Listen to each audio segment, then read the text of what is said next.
மாணவர்களுக்கு வணக்கம். ஒரு 5 நிமிடம் பிந்தி விட்டது, லேட் ஆகிவிட்டது, மன்னித்து கொள்ளவும். இந்த டெக்னிக்கல் வேலைகள் சம்பந்தமாக கொஞ்சம் அது இப்போது நாங்கள் அன்று விட்ட இடத்தில் இருந்து நாங்கள் தொடருவோம். அன்று விட்ட இடத்துக்கு முதல் நான் உங்களுக்கு அந்த பிராக்டிக்கல் விஷயங்கள் போன கிழமை நான் சந்தித்த விடயங்களும் உங்களுக்கு நான் சொல்லிட்டு போக விரும்புகின்றேன். இதுல யாராவது சொல்ல முடியுமா? ஆன்லைன்ல நிக்கிறார்கள், யாராவது சொல்ல முடியுமா? இப்ப போன கிழமையில இந்த பொருளாதாரத்துல இல்லாட்டா மத்திய வங்கியோட சம்பந்தப்பட்ட டெவலப்மெண்ட்ஸ் ஏதாவது நடந்திருக்குது, அது என்னன்னு யாராவது சொல்ல முடியுமா? ஏன்னா ஃப்ரீயா நீங்க கழிச்சா தான் அது ஈஸியா நாங்கள் படிச்சு கொண்டு போகக்கூடியதா இருக்கும். யாராவது? ராம்குமார்?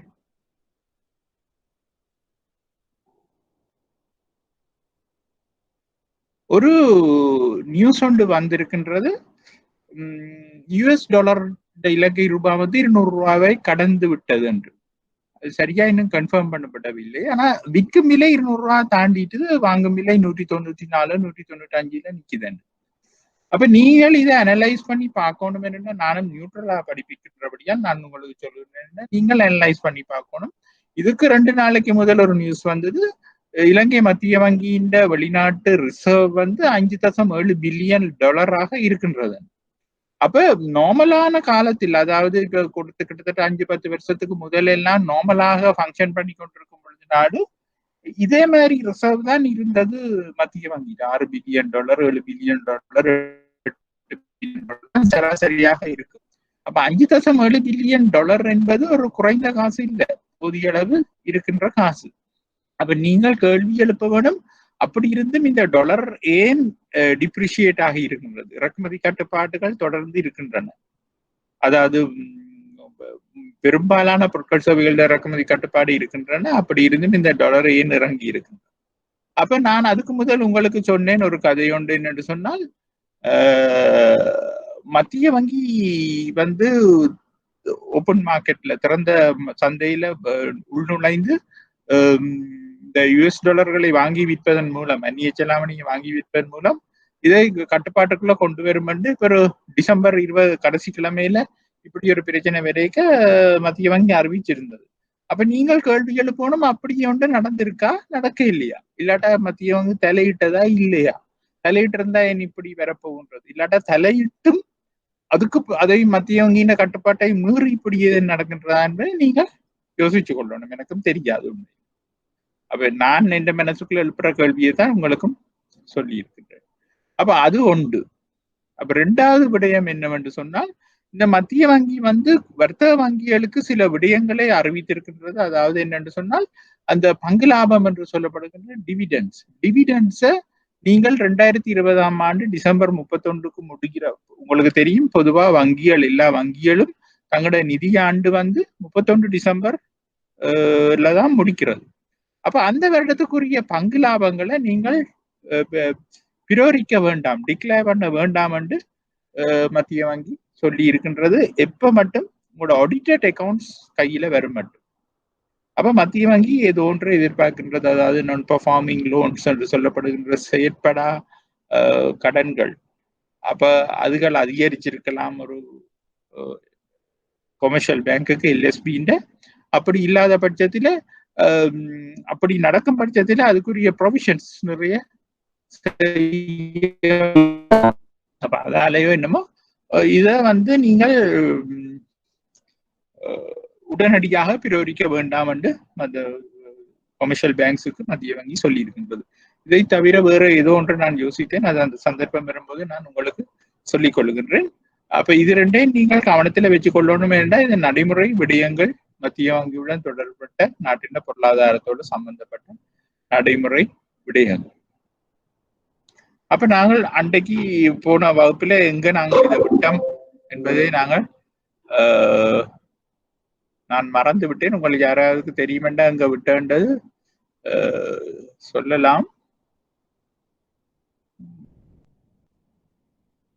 கொள்கை வட்டி வீதங்கள் பார்த்த நாங்கள், நீதி சட்ட ஒதுக்கம் பார்த்த நாங்கள் என்று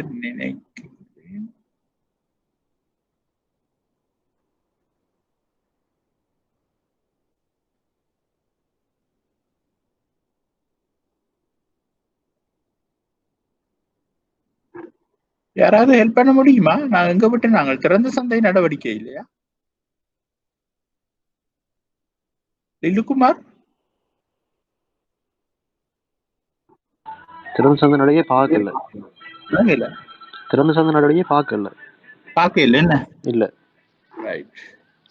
அப்ப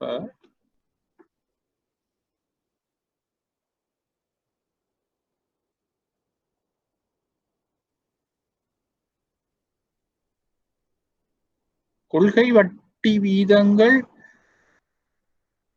பார்த்த நாங்கள் ரைட். நாங்க அப்ப நீதி சட்ட ஒதுக்கத்திலிருந்து துவங்குவோம்.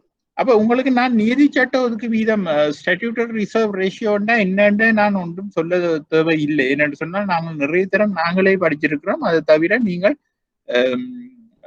இன்டர்மீடியட் லெவல்ல நீங்கள் நிறைய படிச்சிருப்பீங்க. அப்ப இந்த பணவாக்கத்தை கட்டுப்படுத்துறதுக்காகத்தான் இந்த நியதி சட்ட ஒதுக்கு வீதம் நாங்கள் ஏற்படுத்துறோம். அப்ப இந்த நியதி சட்ட ஒதுக்கு வீதத்தை நாங்கள் பணவாக்கத்துக்கு கட்டுப்படுத்துறதுக்காக பயன்படுத்திக்க நாங்கள் அந்த ஈக்குவேஷன்ல போன சாப்டர்ல நாங்கள் பார்த்த நாங்கள் அந்த எஸ்ஆர்ஆர் கூட்ட பணவாக்கம் குறைஞ்சு கொண்டு பண நிரம்பல் குறைஞ்சு கொண்டு போகுதுன்றதுதான் அர்த்தம். அப்ப இப்ப நீங்கள் பாருங்க 2016 டிசம்பர் எடுத்துக்கொண்டா 7.5 வீதமா இருக்கின்றது. 2017 டிசம்பர்லயும் 7.5 வீதமா இருக்கு. ஆனால் அதுக்கு பிறகு பாருங்க 18ல 6 வீதமாக 1.5 வீதமாக மத்திய வங்கி அதை குறைச்சிருக்கின்றது. அப்ப குறைப்பதன் நோக்கம் என்ன? பண நிரம்பல் அதிகரிக்கப்பட வேண்டும். பண விரிவாக்க கொள்கை என்று சொல்றது, நாணய விரிவாக்க கொள்கை என்று, மானிட்டரி எக்ஸ்பேன்ஷன் தியரி என்று சொல்கின்றது. அப்ப அப்படி 6 வீதமாக குறைக்கும் பொழுது அதை நாங்கள் பண நிரம்பல் கொள்கையை விரிவாக்கல் கொள்கையை அடிப்படையாக கொண்டு மத்திய வங்கி செயற்படுது என்றதை நாங்கள் விளங்கிக் கொள்ளலாம். அப்ப அதுக்கு பிறகு பாருங்க 2019 டிசம்பரை பொறுத்த மட்டும் 2019 சில பாரதூரமான ஒரு விரும்பத்தகாத விடயங்கள் நடந்தது. அதாவது இந்த ஈஸ்டர் குண்டு வெடிப்பு தாக்குதல் அதுகள் எல்லாம் நடக்கும் பொழுது உண்மையிலேயே எங்களுக்கு இப்போ பண நிரம்பல்ல சில நிறைய நிறுவனங்களுக்கு பிசினஸ் பிரச்சனை வந்தது. அப்ப அப்படியான நேரத்துல கட்டாயம் நாணய விரிவாக்கல் கொள்கை ஒன்று கடைபிடிக்கணும் என்பது அவசியம். அப்படி அவசியம் என்றபடியா மத்திய வங்கி இன்னும் குறைச்சிருக்கின்றது என்பது நாங்கள் விளங்கிக் கொள்ளலாம். அப்ப நீங்க 2018 அனுவல் ரிப்போர்ட் நீங்கள் பாத்தீங்கன்னா ஓரளவு விளங்கும். என்னன்னா 2018 அனுவல் ரிப்போர்ட்ல 2019 மார்ச் மட்டும் அவையில் எழுதியிருப்பீங்க. அப்ப அதுக்கு பிறகு பாருங்க 2020 நவம்பர் என்பது எங்களுக்கு எல்லாருக்கும் தெரியும். 2019 கடைசியில இருந்து இல்லாட்டா 2020 ஆரம்பத்தில இருந்து இந்த COVID-19 பிரச்சனையால உலக நாடுகளை போன்று இலங்கையும் பாதிக்கப்பட்டது. அப்ப உலக நாடுகள்லயும் இதே மாதிரி நாணய விரிவாக்கல் கொள்கை தான் கடைபிடிக்கப்பட்டது. அதன் அடிப்படையில இங்கேயும் நியதி சட்ட ஒதுக்கு வீதம் குறைவடைந்து கொண்டு வருகின்றது, இல்லாட்டா குறைச்சு கொண்டு வருகினோம். குறைவடைந்து கொண்டு வருகின்றது, இல்லாட்டா குறைச்சு கொண்டு வருகினோம். அப்ப இப்ப பாருங்க, என்றும் இல்லாத மாதிரி 2 வீதத்துல நிக்குது நியதி சட்ட ஒதுக்கு வீதம். அப்ப மிகவும் நன்றாக பண நிரம்பல் விரிவடைந்து இருக்கின்றது. இப்ப உதாரணத்துக்கு 2017 நாங்கள் பார்க்க 3 வருட காலத்துல நன்றாக விரிவடைந்து இருக்கின்றது என்பதுதான் உண்மையாக இருக்கும். அப்ப இதன் நோக்கம் என்ன? நடைமுறையில பிராக்டிக்கலா நாங்கள் பார்க்க இந்த நோக்கம் என்னன்னு தெரியுதுன்னா, நாணய விரிவாக்க கொள்கையை அரசாங்கம் போகின்றது. அப்ப நாங்கள் எல்லாத்தையும் விட்டுட்டு இந்த COVID-19 பிரச்சனையை பார்ப்போம். எத்தனையோ சிறிய நடுத்தர கைத்தொழில்கள் எல்லா பிசினஸ் எல்லாம் டவுன் ஆகி போயிருக்கும் பொழுது மக்களுக்கு கையில காசு பிரச்சனைகள் இருக்கக்கூடாது. அப்ப நிறைய வட்டி வீதங்கள் நன்றாக குறைவடைந்து கொண்டு வருகின்றது. குறைக்க மத்திய வங்கியும் அனுமதி அளிச்சு கொண்டிருக்கின்றது. அப்ப நன்றாக குறைஞ்சி இப்ப பிக்ஸ் டிபாசிட்டே 4.2 வீதம் 4-5 வீதத்துக்குள்ள நிற்கின்றது. அப்படி நிற்கும் பொழுது பொதுமக்கள் உண்மையிலேயே நாங்கள் பார்ப்போமாக இருந்தால், இப்ப எங்களுக்கு தெரியாது பணவீக்கம் எப்படியும் 5 வீதம், உத்தியோகபூர்வ பணவீக்கம் 5 வீதம் 5.5 வீதமாக இருக்கும். அப்ப நெகட்டிவ் ரிட்டர்ன் தான் பிக்ஸ் டிபாசிட்ல போட்டிருக்கிறார்களுக்கு கிடைக்க போகுது. அப்ப இந்த பாருங்க, பிராக்டிக்கலா இந்த 2020ஆம் ஆண்டுல என்ன நடந்ததுன்னு சொன்னால், அந்த பொதுமக்களும் பார்க்க இந்த முதலீட்டு நோக்கத்தோட இருக்கிறார்கள் எல்லாரும் எஃப்டில இருந்து அப்ப நீங்க கவனிச்சிருக்கணும், இந்த தங்கத்தின் நகைகள் தங்கத்தின் விலை நல்லா விலையேறினது. ஏனென்று சொன்னால் இப்படி எல்லாம் விட்ரோ பண்ணி அவர்கள் தங்கத்துல நிறைய முதலீடு செய்தார். அதே மாதிரி 2020 மார்ச் ஏப்ரல் மாதத்துல எங்களோட முதல் தரம் கோவிட் பிரச்சனை வரும் பொழுது நிறைய பங்கு சந்தையில் இருந்தெல்லாம் நிறைய பேர் விலகி வெளிநாட்டு முதலீட்டாளர்கள் தங்களோட காசை வெளிநாட்டுக்கு கொண்டு போனார்கள். அப்போ நான் சொன்னேன், ஃபாரின் எக்ஸ்சேஞ்சில் ஒரு பெரிய பாதிப்பு ஒன்று ஏற்பட்டது. அப்போ லோக்கல்ல இருக்கிறார்கள் வேற வேற இன்வெஸ்ட்மெண்ட்டை செய்தார்கள், நகை தங்கங்களை வாங்கி அப்படி இப்படி. ஆனால் இப்ப இந்த போன மாதம் இந்த மாதம் நீங்கள் கவனிச்சு பாருங்க, பழையபடி ஷேர் மார்க்கெட் கூடிக்கொண்டு போகின்றது. அப்போ ஓரளவு நம்பிக்கைத்தன்மை வந்து இந்த ஷேர் மார்க்கெட்டில் அவர்கள் இன்வெஸ்ட் பண்ண துவங்கிட்டார்கள். ஆனால் தொடர்ந்தும் வங்கிகள்ல பணத்தை வைப்பிடுறதுக்கு ஒரு தரம் முன் வர மாட்டினும் வேற இனம் இல்லை. அதே சமயம் நீங்கள் இந்த வங்கிகளோட நடவடிக்கைகளை பார்த்தீங்க என்றாலும் வங்கிகளுக்கும் விளங்குது தங்களோட வைப்புகளை எல்லாம் குறைஞ்சு கொண்டு போகுது. மர்மமான நடவடிக்கைகள் வந்து கொஞ்சம் அப்படி இப்படியா இருக்கிறது. இது நான் இந்த பர்சனல் அனுபவத்துல நான் சொல்லுகின்றேன். இப்ப நான் வங்கிக்கு போகும் பொழுது என்னோட அவர்கள் கதைக்கும் பொழுது அப்படியான கதைகள் இருக்கின்றது. அப்ப அது வங்கியின் முகாமைத்துவத்தின் பக்கத்துல பார்க்க அதுவும் பிழை இல்லை. அப்ப இதுதான் உண்மையான நிலைமை. நாணய விரிவாக்க கொள்கை இப்பொழுது கடைபிடிக்கப்பட்டு கொண்டு வருகின்றது. அதுக்கேற்ற மாதிரி இந்த எஸ்ஆர்ஆர் வீதம் வந்து குறைக்கப்பட்டு கொண்டு வருகின்றது. அப்ப எஸ்ஆர்ஆர் குறைக்கப்படுவதும் மற்றது அந்த கொள்கை வட்டி வீதங்கள் என்று சொல்லப்படுகின்ற எஸ்டிஎஃப்பும் எஸ்எல்எஃப்பும் துணைநிலை வைப்பும் துணைநிலை கடன் வசதிகளும் என்று நாங்கள் சொல்லுறோம். அது ரெண்டும் வந்து அதுவும் குறைஞ்சு கொண்டு வருகின்றது. அப்ப நீங்கள் எல்லா நாடுகளையும் பார்த்தீர்களா என்று சொன்னால், இப்ப எங்களோட சிலபஸை பொறுத்தப்பட்ட நாங்கள் பார்க்க வேண்டியது சில வெளிநாட்டு மத்திய வங்கிகளை பற்றி நாங்கள் பார்க்க வேண்டி இருக்கின்றது. அப்ப இந்த கட்டத்தில் நான் சொல்லுகின்றேன் என்றால், இப்ப பெடரல் ரிசர்வ் பேங்க், அமெரிக்காவின் பெடரல் ரிசர்வ் பேங்க், ஐக்கிய ராஜ்யத்தின் bank of England, England bank of England மத்திய வங்கி, இந்தியாவின் ரிசர்வ் பேங்க் ஆஃப் இந்தியா, சிங்கப்பூரின் மத்திய வங்கி, இந்த 4-5 இப்படியான 4-5 வங்கிகளை பற்றி நாங்கள் படிக்க வேண்டி இருக்கின்றது. அப்ப நாங்கள் அந்த கட்டம் வரும் பொழுது நாங்கள் அவற்றையும் பார்க்கலாம். இந்த காலகட்டத்தில் அவையர்களும் கொள்கை வட்டி வீதங்களை குறைச்சு கொண்டு போயிருக்கணும் என்பதை நாங்களால பார்க்கக்கூடியதாக இருக்கும். அப்ப இலங்கையில் ஒதுக்கு வீதம் நடைமுறைப்பட்டமை பற்றிய முக்கியமான சில தகவல்கள் கீழே தரப்பட்டுள்ளன. அப்ப இது கிட்டத்தட்ட ஒரு நான் வந்து ஒரு 10-12 வருட கால ஹிஸ்டரி மாதிரி தான் இது வந்து கொண்டிருக்கின்றது. அப்ப ஒதுக்கு வீதம் வர்த்தக வங்கிகளில் உள்ள பொதுமக்களது ரூபா வைப்புகளுக்கு மாத்திரம் ஏற்புடையதா இருத்தல். அப்ப அது எங்களுக்கு வடிவா தெரியும் தானே, ஒதுக்கு வீதம் என்பது வர்த்தக வங்கிகள்ல இருக்கிற பொதுமக்களது ரூபா வைப்புகளுக்கு தான் அது ஏற்புடையதாக இருக்கின்றது. வைப்புகள், வங்கியான வைப்புகள் மற்றும் வெளிநாட்டு நாணய வைப்பு ஒதுக்கு வீதத்திலிருந்து விடுவிக்கப்படும். எஸ்ஆர்ஆர் என்பது பொதுமக்களோட வைப்புகளுக்கு தான் நாங்கள் கணிப்படுறது. அனைத்து ஏற்புடைய வைப்புகளுக்கும் ஒரு ஒதுக்கு வீதம் ஏற்புடையதாய் உள்ளமை. அப்ப அனைத்து ஏற்புடைய வைப்புகளுக்கும் ஒரு ஒதுக்கு வீதம் ஏற்புடையதாய் உள்ளமை என்பதும் நாங்கள் ஏற்றுக்கொள்ள வேண்டிய விடயம். ஒதுக்கங்களுக்கு வட்டி செலுத்தப்படாமை மற்றும் பற்றாக்குறை ஒதுக்கங்களுக்கு அபராத தொகை அறவிடப்படுதல், மேற்படி அபராத தொகையானது தற்போது பற்றாக்குறை ஒதுக்கு தொகையின் பொருட்டு ₹1000க்கு ₹1 இருக்கின்றது. அப்ப எனக்கு இப்பதான் ஞாபகம் வருது, நாங்கள் பார்த்திருக்கின்றோம்.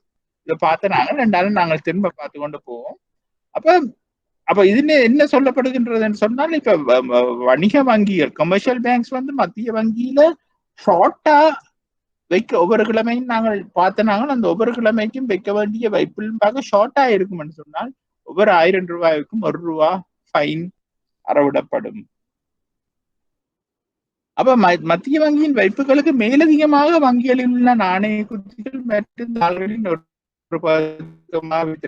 நான் விளங்கப்படுத்தின 2% தாங்கள் வச்சிருக்கிற கேஷையும் இதுல கணக்கிடலாம். அதாவது வணிக வங்கியில் தாங்கள் காசாக வச்சிருக்கிற தொகையையும் இதுக்குள்ள அவைகள் அடக்கி கொள்ளலாம் என்பதை எனக்கு இப்ப ஞாபகம் வருகின்றது. நாங்கள் அவை இதை ஸ்கிப் பண்ணிக்கொண்டு நாங்கள் போக வேண்டியது திறந்த சந்தை தொழிற்பாடு.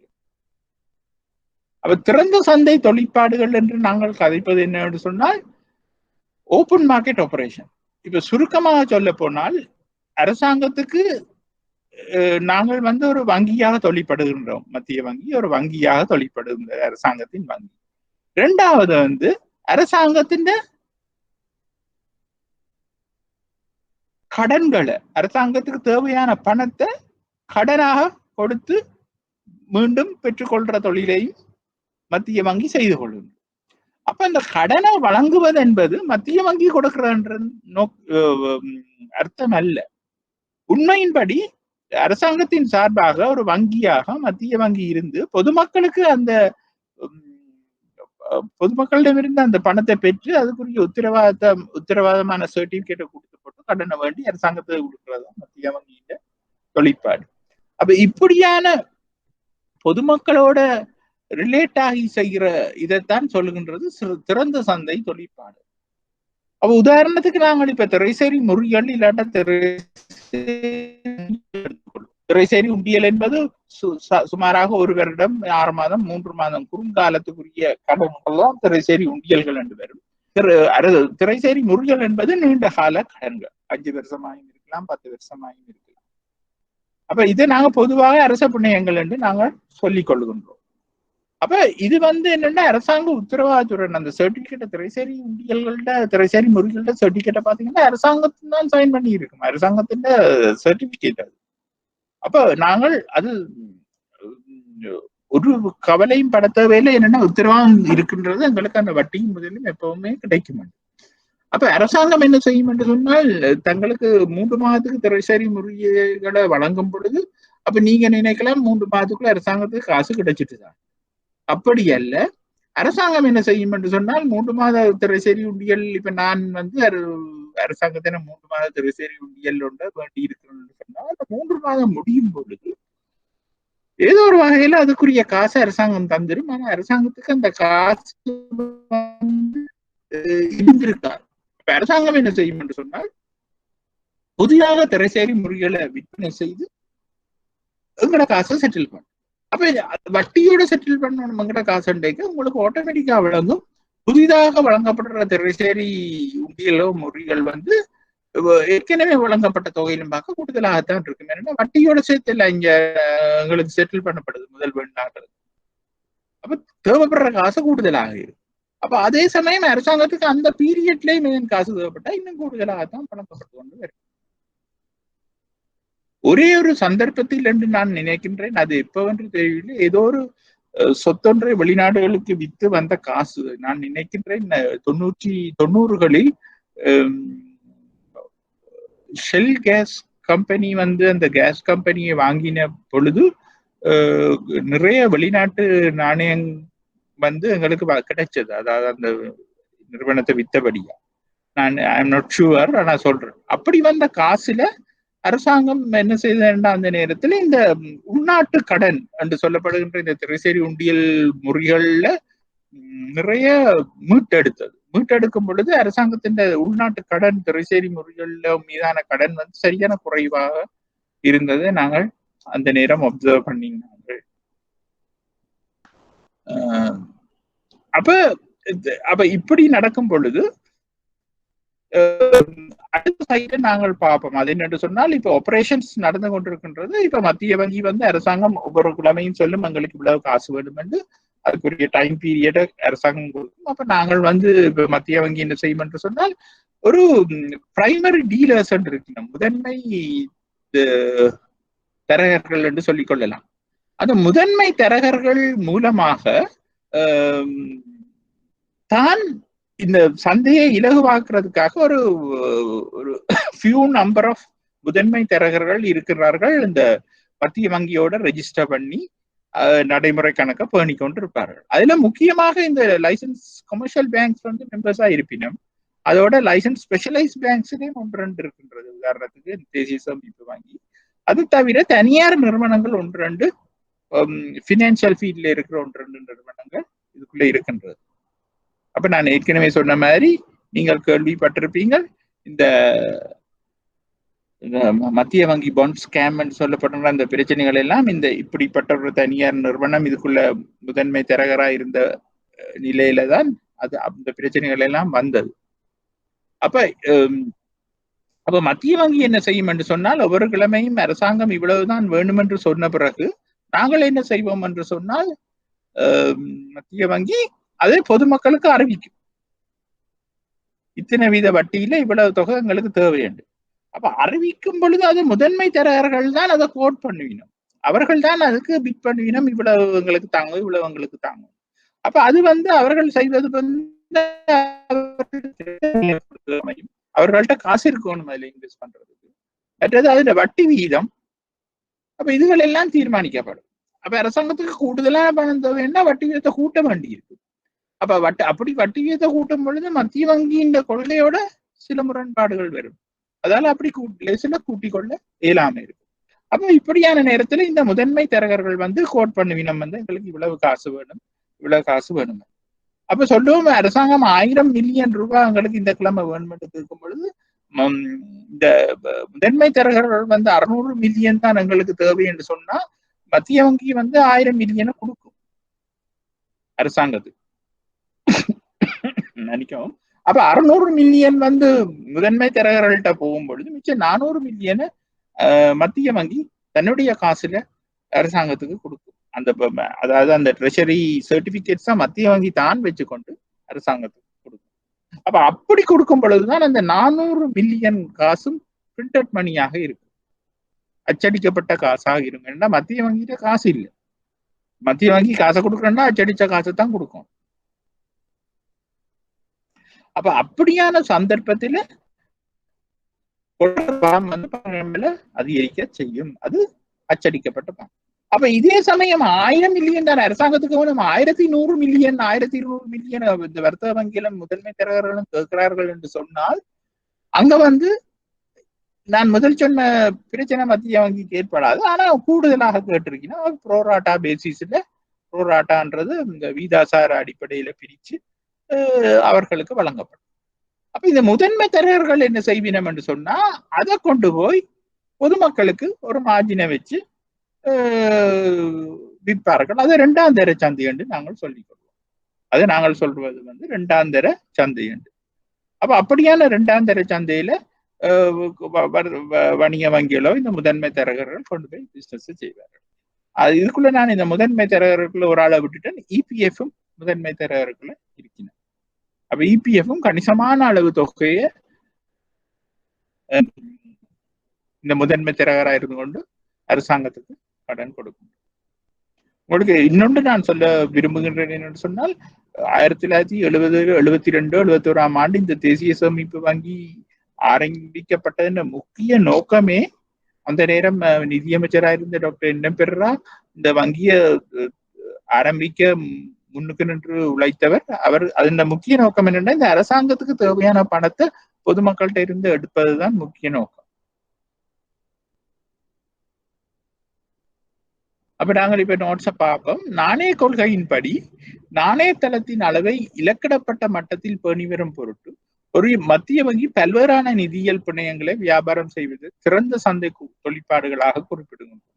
இலங்கையில் மத்திய வங்கி திரைசேரி உண்டியல்கள், திரைசேரி முறிகள், மத்திய வங்கி பிணையங்கள் ஆகியவற்றை இதற்காக பயன்படுத்துகின்றது.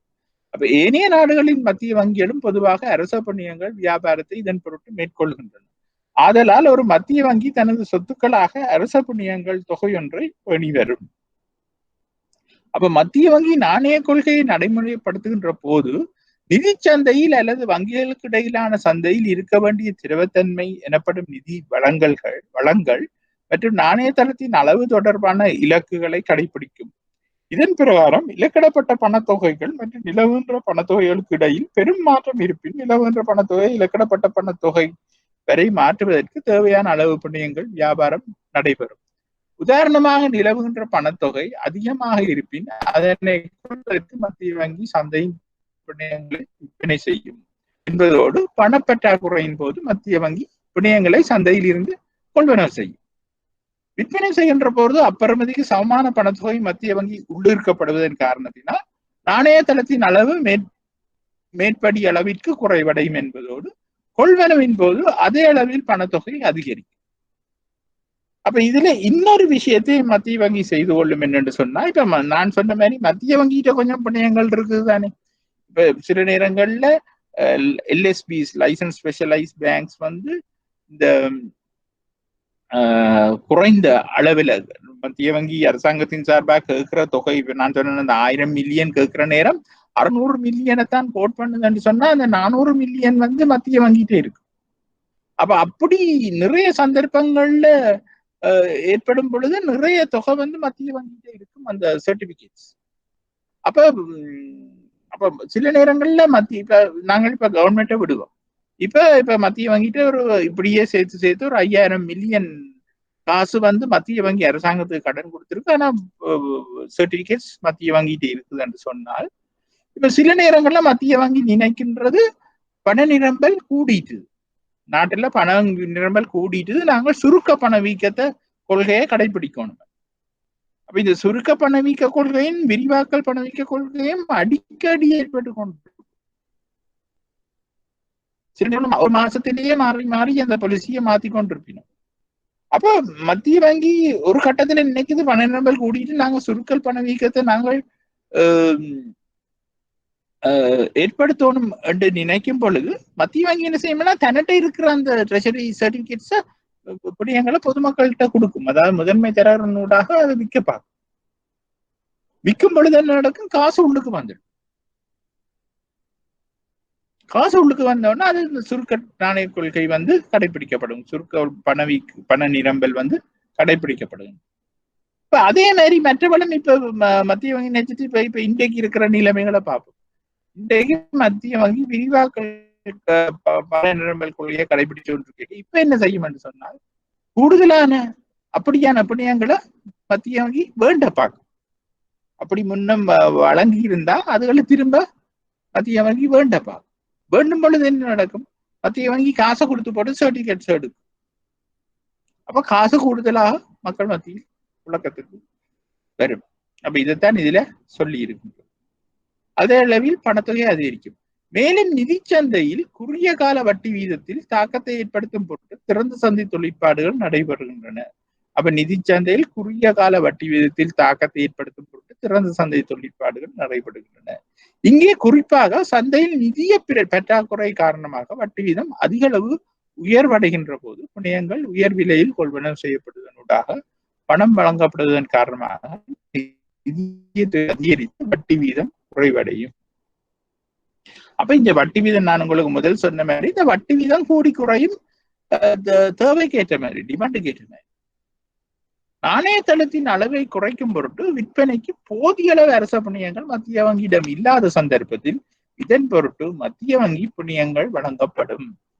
அப்ப நான் இப்ப உங்களுக்கு சொன்னேன் தானே, இந்த 1000 மில்லியன் 600 மில்லியன் இப்படி எல்லாம் மத்திய வங்கி சேர்த்து 5000 மில்லியன் அரசாங்கத்தின் கடனை மத்திய வங்கி வச்சிருக்குது, வித்து எடுக்குதாண்டு. அப்படியான ஒரு சந்தர்ப்பம் இல்லையென்று சொல்லுவோம். அதாவது மத்திய வங்கி அரசாங்கத்துக்கு தண்ட காசை கொடுக்கல, அதால அரசாங்கத்தின் சர்டிபிகேட் மத்திய வங்கிட்ட இல்லை என்று சொல்லுவோம். அப்ப அப்படியான சந்தர்ப்பத்துல வந்து மத்திய வங்கி நினைச்சது பண நிரம்பல் கூடுதலாக குறைக்கணும் என்று சொன்னா, அப்படியான சந்தர்ப்பத்துல மத்திய வங்கி தன்னுடைய பிணையங்களை சந்தையில வித்து காசை எடுக்கும்.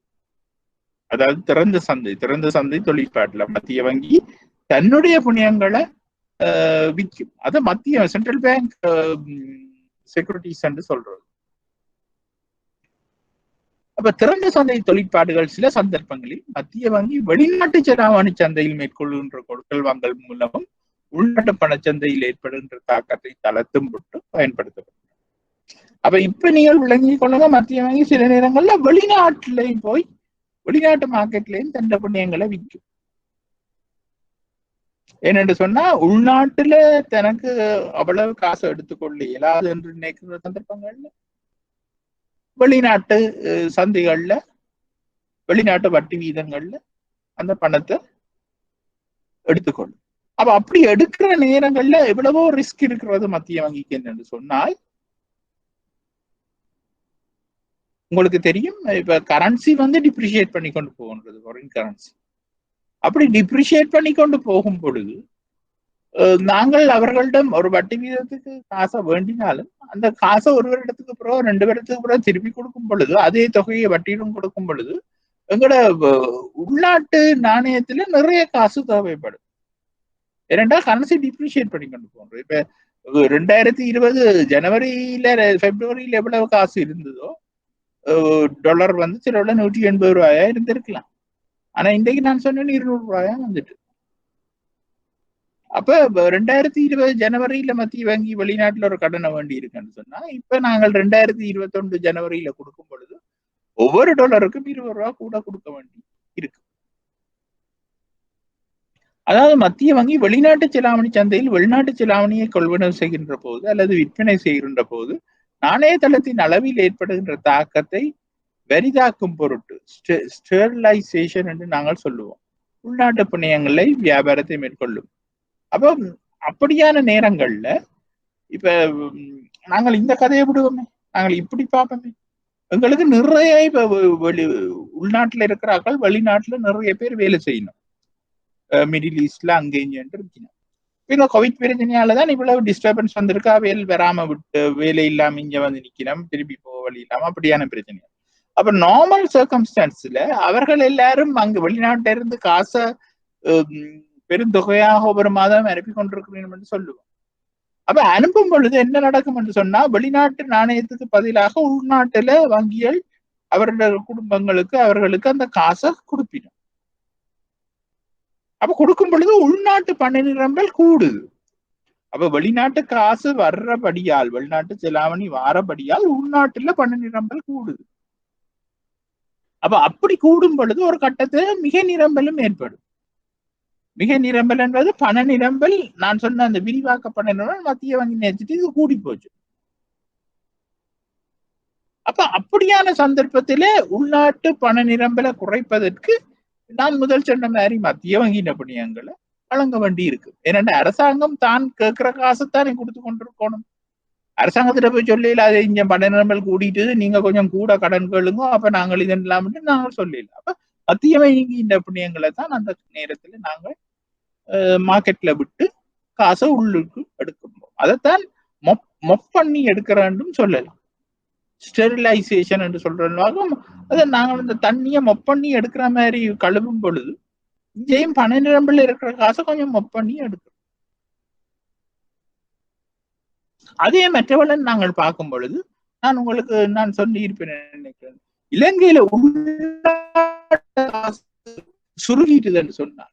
ஏன்னா இப்ப வெளிநாட்டு காசு தேவை என்று சொல்லி நிறைய பேர் உள்நாட்டு காசை கொடுத்து வெளிநாட்டு காசை வேண்டும் பொழுது உள்நாட்டுல காசு சுருங்கிடும். அப்ப அந்த நேரத்துல மத்திய வங்கி தன் பிள்ளைங்களை விற்று அந்த பண நிரம்பலை கூட்டி அதை சமப்படுத்தும். நான் இதுக்கு உங்களுக்கு நல்ல உதாரணம் சொன்னேன். மாசத்துக்கு ஒருக்காவோ 2 கிழமைக்கு ஒருக்காவோ இந்த பெட்ரோலியம் கார்பரேஷன் வந்து பெட்ரோல் இம்போர்ட் பண்ண வேண்டி இருக்கும். அந்த நேரங்கள்ல நிறைய வெளிநாட்டு காசு தேவைப்படும். அப்ப அந்த அவ்வளவு வெளிநாட்டு காசு தேவைப்படும் பொழுது என்ன செய்யும் பெட்ரோலியம் கார்பரேஷன்? உள்நாட்டு காசை கொடுத்துதான் வெளிநாட்டு காசை வேண்டும். அப்படி உள்நாட்டு காசை கொடுக்கும் பொழுது பண நிரம்பல்ல சுருக்கங்கள் ஏற்படுவதற்கான சந்தர்ப்பங்கள் கூடுதலா உள்ளது.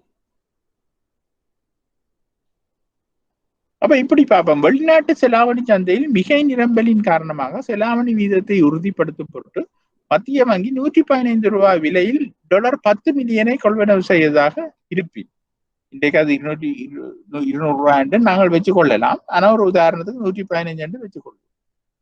ரூபாய் 1150 மில்லியனால் நாணயத்தின் அளவு அதிகரிக்கும். அப்ப இந்த நாணயத்தளம் தொடர்பான இலக்கை தாண்டி செல்வதாக இருக்கும். அப்ப சில வேளை இது வந்து அவையோட நாணய கொள்கையிலும் அந்த நாணயத்தின் அளவு பண நிரம்பல் அளவிலும் பார்க்க தாண்டி செல்வதாக இருக்கு.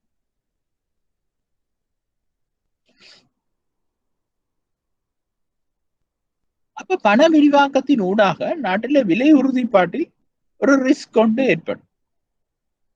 திரும்ப சொல்றேன், ஒரு சிம்பிள் உதாரணமா நாங்கள் இதை எடுத்துக்கொள்வோம். 115 ரூபாய் ஒரு டாலர், $10 மில்லியன் மத்திய வங்கிக்கு தேவையான மத்திய வங்கி மார்க்கெட்ல இருந்து 10 மில்லியனை கொள்வனவு செய்வதாக இருந்தால் 1150 மில்லியனை மத்திய வங்கி இலங்கை காசை உள்நாட்டு பண நிரம்பலுக்குள்ள சேர்க்கும். $2 வேண்டைக்கே மத்திய வங்கி காசை கொடுத்துத்தானே வேண்டும் நான் சொல்லிட்டேன். அப்ப 1150 மில்லியனும் உள்ளுக்கு வந்தோன்னே மத்திய வங்கி இப்ப அங்க பாலிசி எக்கனாமிக் ரிசர்ச்ல சொல்லிட்டு நான் கூடிட்டு பண நிரம்பல் விரிவாக்கம் நல்லா கூடிட்டு. அப்ப இந்த நேரத்துல என்ன செய்யணும்? பழையபடி மத்திய வங்கி புண்ணியங்களை வெளியிட்டு உள்ளுக்கு காசை எடுத்துக்கொள்ளும். ஆதலால் மேற்படி 1150 மில்லியனை நிதியியல் முறைமையில் இருந்து பொருளாதாரத்தில் இருந்து மத்திய வங்கிக்கு மீள உள்ளிருக்கும் பொருட்டு அதே பெறுமதிக்கு சமமான ஒரு தொகை பிணையங்கள் விற்பனை செய்யப்படும். மத்திய வங்கி வெளிநாட்டு செலாவணி சந்தையில் வெளிநாட்டு செலாவணியை விற்பனை செய்கின்ற போது நாணய தளத்திலும் பணச்சந்தையிலும் நிதியம் குறைவடைவதன் மூலம் வட்டி வீதம் அதிகரித்து சுருக்க ரீதியிலான பெறுபேறு உருவாகலாம். அப்ப மீண்டும் பணத்தை பொருளாதாரத்துக்கு வழங்கும் பொருட்டு அரச பணியங்களை கொள்வன செய்யும்.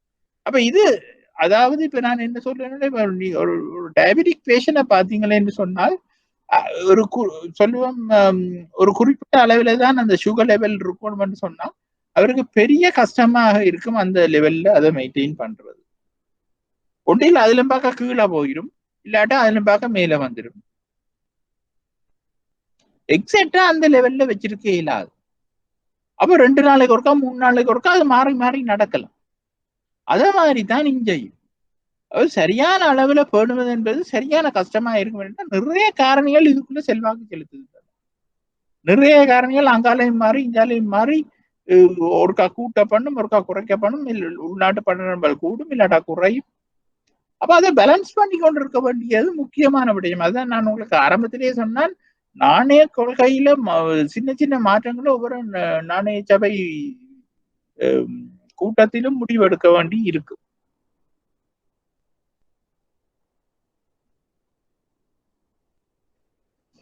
அப்ப சுருக்க ரீதியான பருவம் உருவாகும் என்பதால் மீண்டும் பணத்தை பொருளாதாரத்தில் வழங்கும் பொருட்டு அரச பணியங்கள் கொள்ளளவு செய்யப்படும். அப்ப இங்கே மத்திய வங்கி உள்நாட்டு நாணய சந்தையில் மற்றும் வெளிநாட்டு நாணய சந்தையில் ஒரே தடவையில்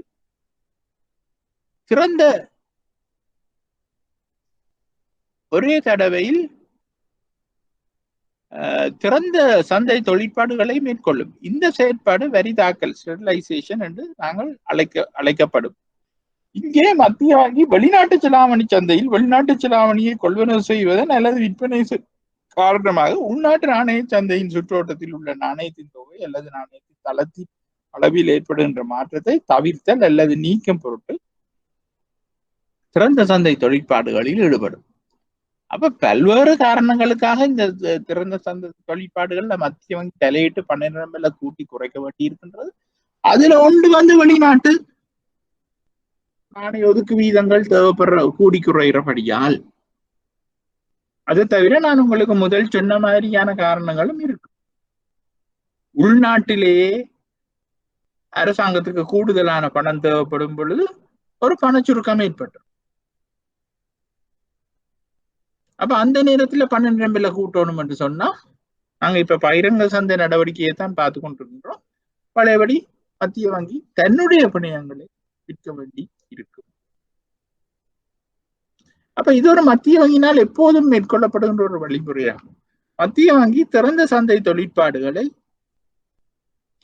வர்த்தக வங்கிகள் மற்றும் அரச பணியங்களுக்கான முதல்நிலை வணிகர்களுடன் மேற்கொள்ளும் என்பதோடு மேற்படி வியாபார கொடுக்கல் வாங்கல்கள் மீள்கொள்வனவு மற்றும் நேர்மாற்று மீள்கொள்வனவு நடவடிக்கைகளின் ஊடாக.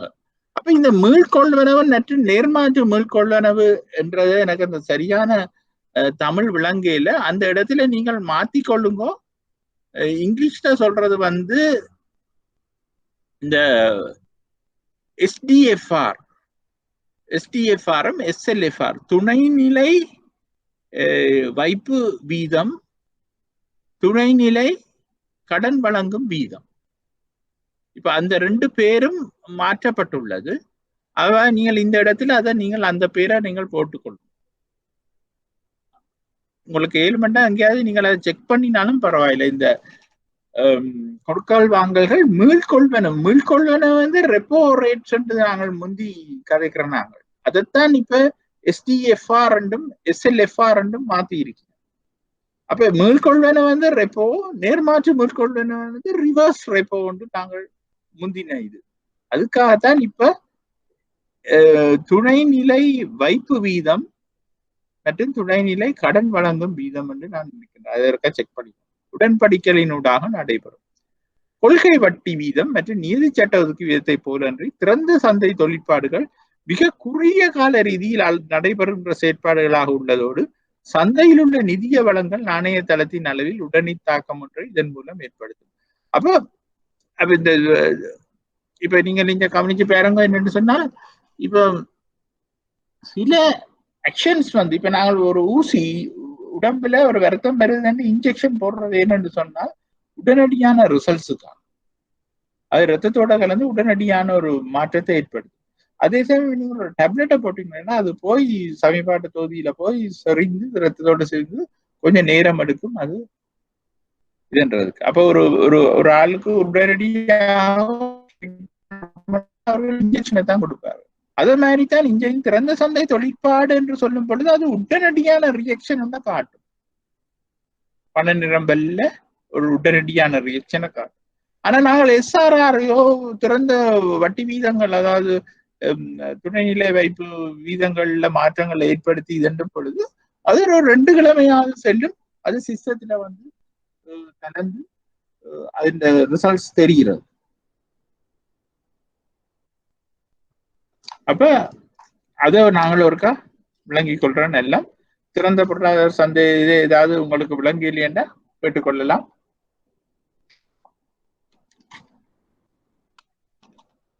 நாங்க அடுத்தது கடன் கட்டுப்பாடுகளுக்குள்ள போவோம்.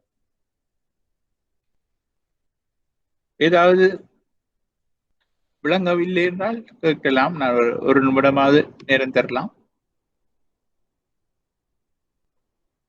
ராம்குமார் ஓகேயா?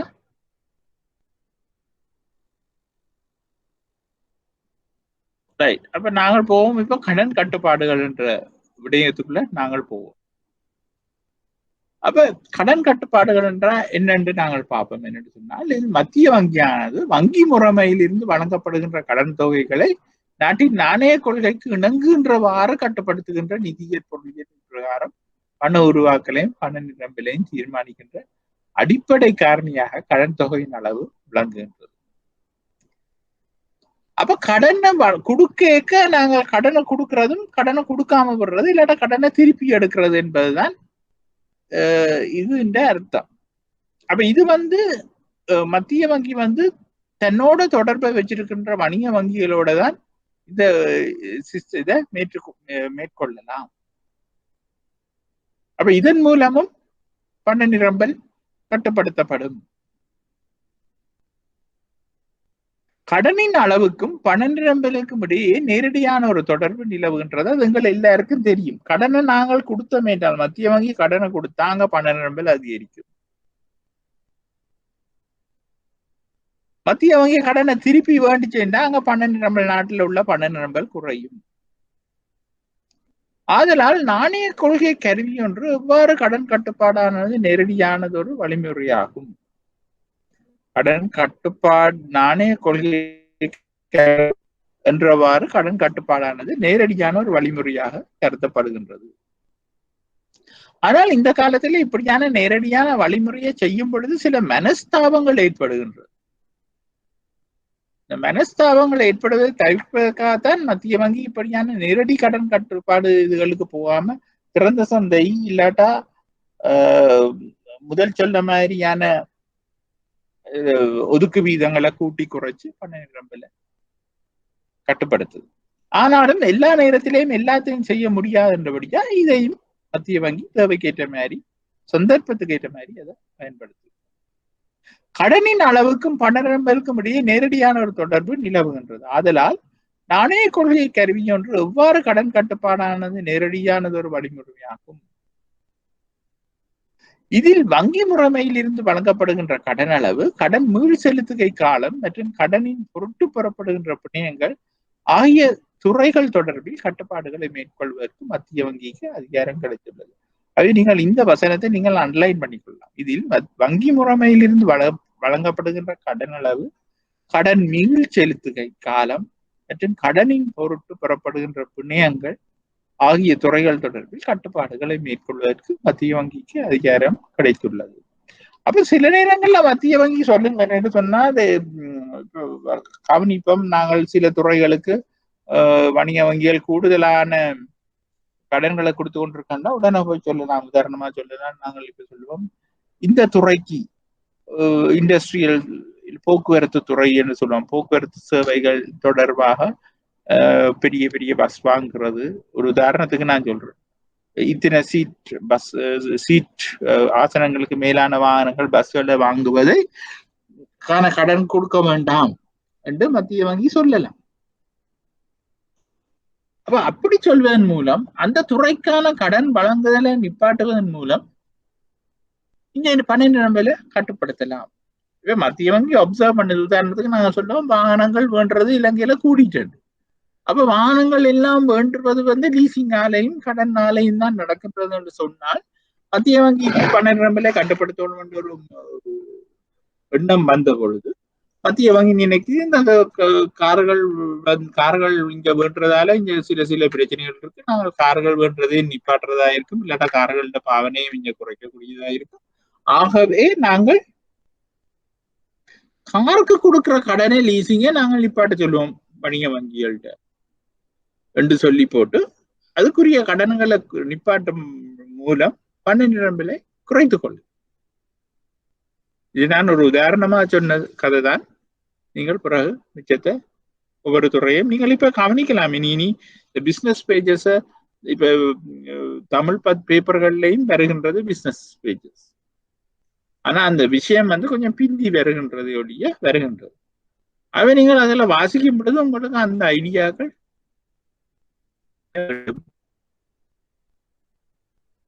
அப்ப கடனின் அளவை கட்டுப்படுத்துகின்ற போது ஏதோனும் ஒரு வங்கியில் ஏதோனும் ஒரு தினத்தில் அல்லது காலத்தில் உள்ள உயர்ந்தபட்ச கடன் தொகை தொடர்பில் வரையறைகளை விதித்தல், அதாவது கிரெடிட் சீலிங் என்று நாங்கள் சொல்லுவோம்.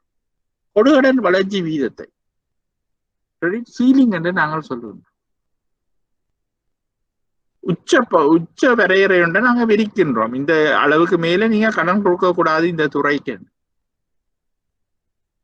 அதே மாதிரி மற்ற பண நிரம்பல கூட்டணும்னா நாங்க குறைந்தபட்ச அளவு ஒன்றை விதிக்கலாம். 1 லட்சம் ரூபாய்க்கு குறைய நீங்க கடன் கொடுக்க கூடாதுன்னா என்ன, 1 லட்சம் ரூபாய்க்கு மேலதான் நீங்க கடன் கொடுக்கணும்னா எல்லாரும் கூட கடனை கொடுக்க வலிக்கிடுவாங்க ஒரு செக்டருக்கு. அப்ப அந்த கட்டத்துல என்ன நடக்கும் என்று சொன்னால் பண நிரம்பல் கூடும். அப்ப இவ்வளவு நேரம் என்ன காய்ச்சல் உயர்ந்தபட்ச வரையறை 1 மில்லியனுக்கு மேல நீங்க கடன் கொடுக்க கூடாது, இல்லாட்டா 1 லட்சம் ரூபாய்க்கு மேல கொடுக்க கூடாது என்று சொன்னால்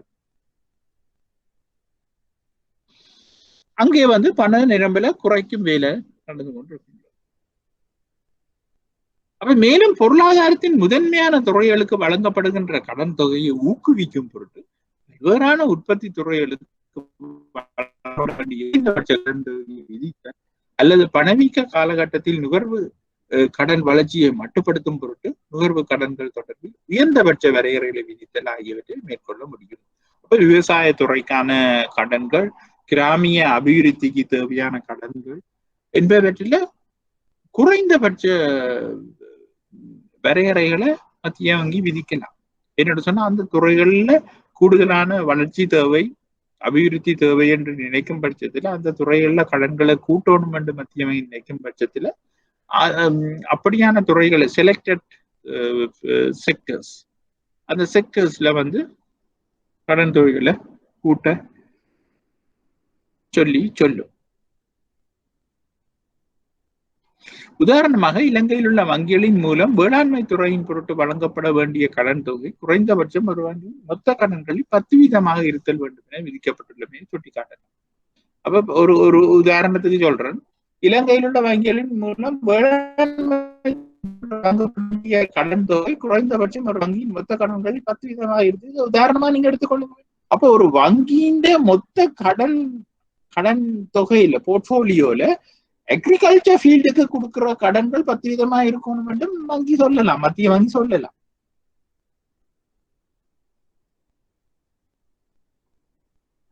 அப்ப அப்படி சொல்வதன் மூலம் அந்த அக்ரிகல்ச்சர் ஃபீல்டை நாங்கள் ஊக்குவிப்பது, இல்லாட்டா பெருப்பித்தல், இல்லாட்டா அந்த செக்டரை வளர்ச்சியடை செய்வதற்கு ஒரு உதவும் பண்பாகவும் இதை நாங்கள் பார்த்து கொள்ளலாம். அப்ப பொருளாதாரத்தின் பல்வேறு உற்பத்தி துறைகள் தொடர்பிலும் குறைந்தபட்சம் வழங்கப்பட வேண்டியதான கடன் தொகை பணிக்கப்பட்ட கடன் என்று நாங்கள் சொல்லப்படும். இது வந்து டிரெக்டட் லெண்டிங் என்று நாங்கள் சொல்றோம். அதாவது நாங்கள் கட்டாயப்படுத்துறோம், மத்திய வங்கி கட்டாயப்படுத்துது. அதே போன்று பல்வேறு கடன்களையும் காலம் மற்றும் அக்கடன்களுக்கான வங்கிகள் பெற வேண்டிய பிணையங்களின் இயல்பு, அதே போன்று பல்வேறு கடன்களையும் அறவிடுவதற்கான உயர்ந்தபட்ச காலம் மற்றும் அக்கடன்களுக்காக வங்கியில் பெற வேண்டிய பிணைகளின் இயல்பு மற்றும் பெறுமதி தொடர்பில் கட்டளையிட இயலும். அப்ப நான் முதல் சொன்ன மாதிரி நாங்க கடனை வழங்கி போட்டு எங்களுக்கு பண நிரம்பல் அதிகரிக்கணும், அதே சமயம் ஒரு செக்டர் வளர்ச்சியடையும் வேணும் என்று சொன்னா நாங்க சொன்னா இந்த செக்டருக்கு இப்ப உதாரணம் மேல சொன்ன மாதிரி விவசாயத்துறைக்கு நீங்க 10% கடனை கொடுங்கோ, கடன் கொடுக்கறதெல்லாம் 5 வருட கடனா இருக்கணும். அதை நீங்கள் அதுல முதல் வருஷம் நீங்க வட்டி அறவிட தேவையில்லை, மிச்ச 4 வருஷத்துக்கு நான் வட்டி அறவிடணும், அந்த காலத்தை நீட்டுது. அப்படியும் இன்ஸ்ட்ரக்ட் பண்ணலாம். சரி, ஒரு படரம்பல குறைக்கணும், மற்ற ஒரு செக்டருக்குரிய அபிவிருத்தியை குறைக்கணும், இல்லாட்டா எங்களுக்கு தேவையில்லை என்று சொன்னா ஏற்கனவே இருக்கிறதிலும் பார்க்க அந்த கடன் அறவிடும் காலத்தை குறைக்கலாம். ஒரு வருஷ கடனுக்கு மேல நீங்க கொடுக்கலாம். ஒரு கடன் கொடுத்தா ஒரு வருஷத்துக்குள்ள அதை திருப்பி எடுக்கிற மாதிரி நீங்கள் கொடுக்கணும். அரவாசி ஜனம் வேண்ட விரும்பாது. என்னன்னா ஒரு வருஷத்துக்குள்ள திருப்பி செலுத்த முடியாத பட்சத்துல அதை என்னண்டு கடனை வேண்டது. அதான் இதுகள் எல்லாம் மறைமுகமான ஒரு கட்டுப்பாடு. கடன் கட்டுப்பாடு என்பதை நேரடியாக நாங்கள் சொல்லலாம், இது துறை கொடுக்காது என்று. ஆனா இப்படியான கண்டிஷன்ஸா போடும் பொழுது மீள் செலுத்துகை காலம், வட்டி வீதம், அதுகள் எல்லாத்தையும் நாங்கள் பார்க்கும்போது இதெல்லாம் இன்டிரெக்டான முறையில வந்து கட்டுப்படுத்துற ஒரு விடயமாக காணப்படும்.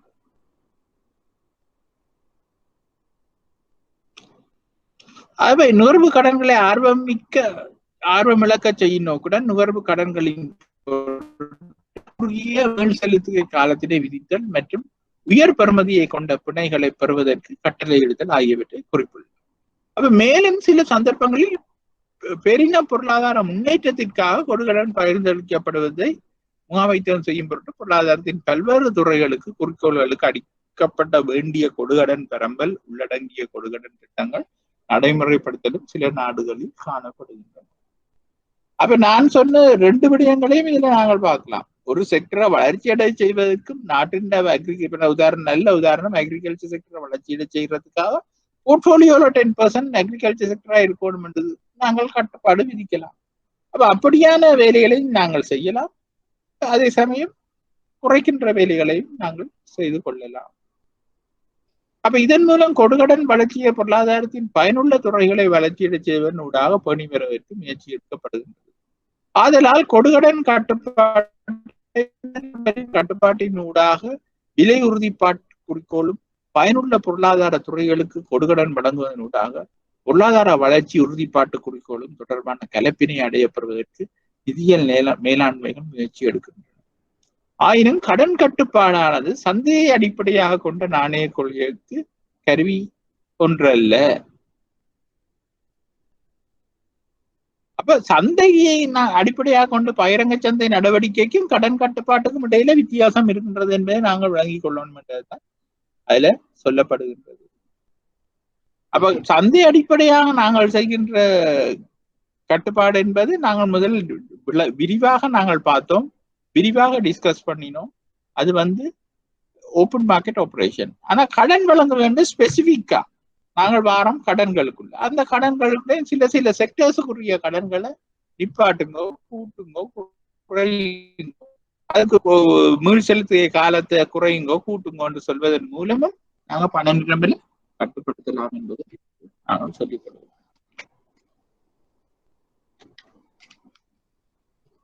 அப்ப மதியுரைகளும் வழிகாட்டல்களும்.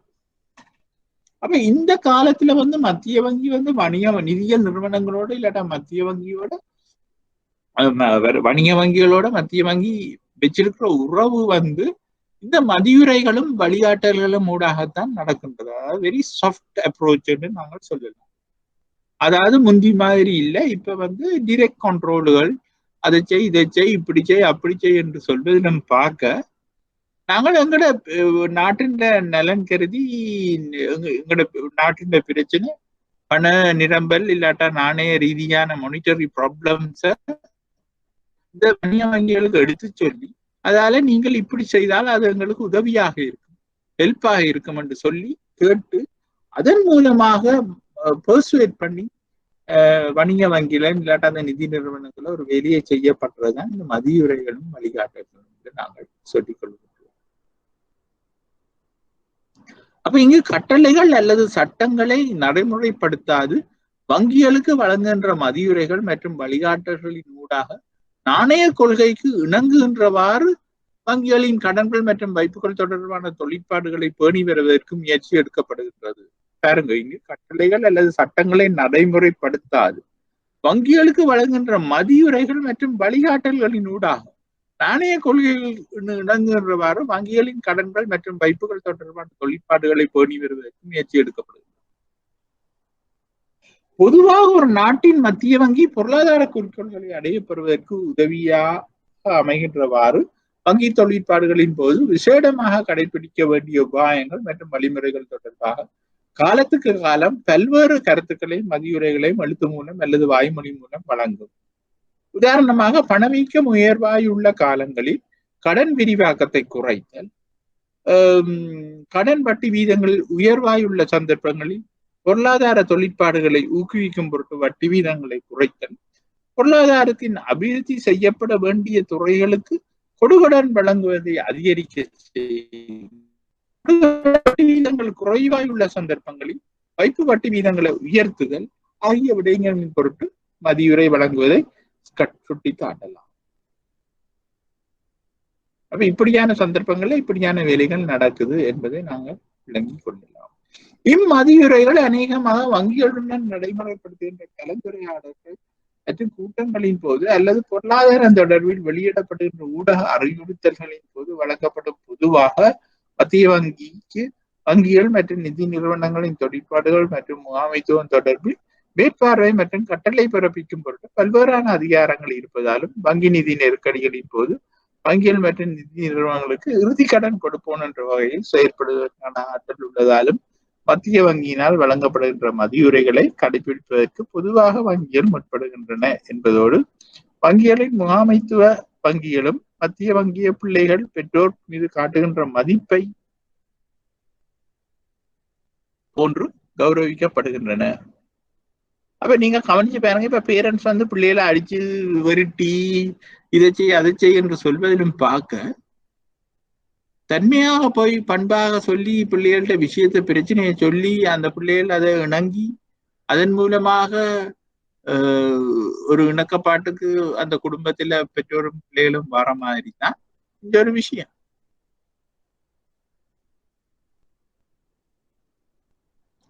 அப்ப அந்த அப்ரோச் தான் உண்மையிலேயே இப்ப இந்த காலத்துல சரி என்று நாங்களே நினைக்கின்றோம். யாரும் நினைப்பினும் அதுதான் பெரும்பாலும் கூடுதலாக மத்திய வங்கி இந்த நிதி நிறுவனங்கள் மீது வணிக வங்கிகள் மீது அதை செய்கின்றது நாங்கள் சொல்லுவோம்.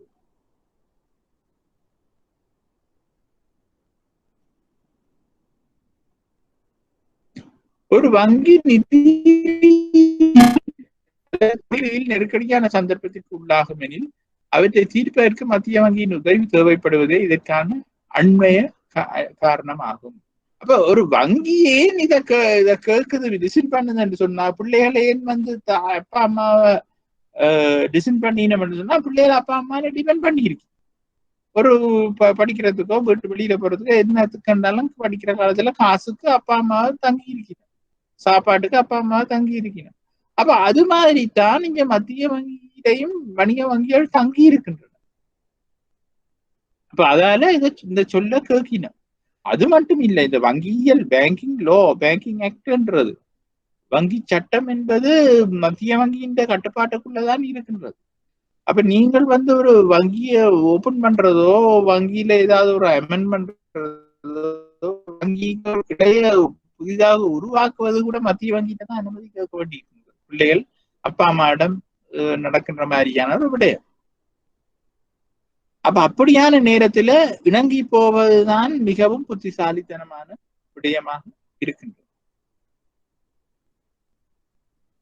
மேலும் இந்த மதியுரைகள் மற்றும் வழிகாட்டுதல்களின் வெற்றிகரமான தன்மையானது மத்திய வங்கியின் முகாமைத்துவத்தின் தொழில்திறன் மற்றும் அங்கீகாரத்தின் மீது பெரிதும் தங்கியுள்ளது.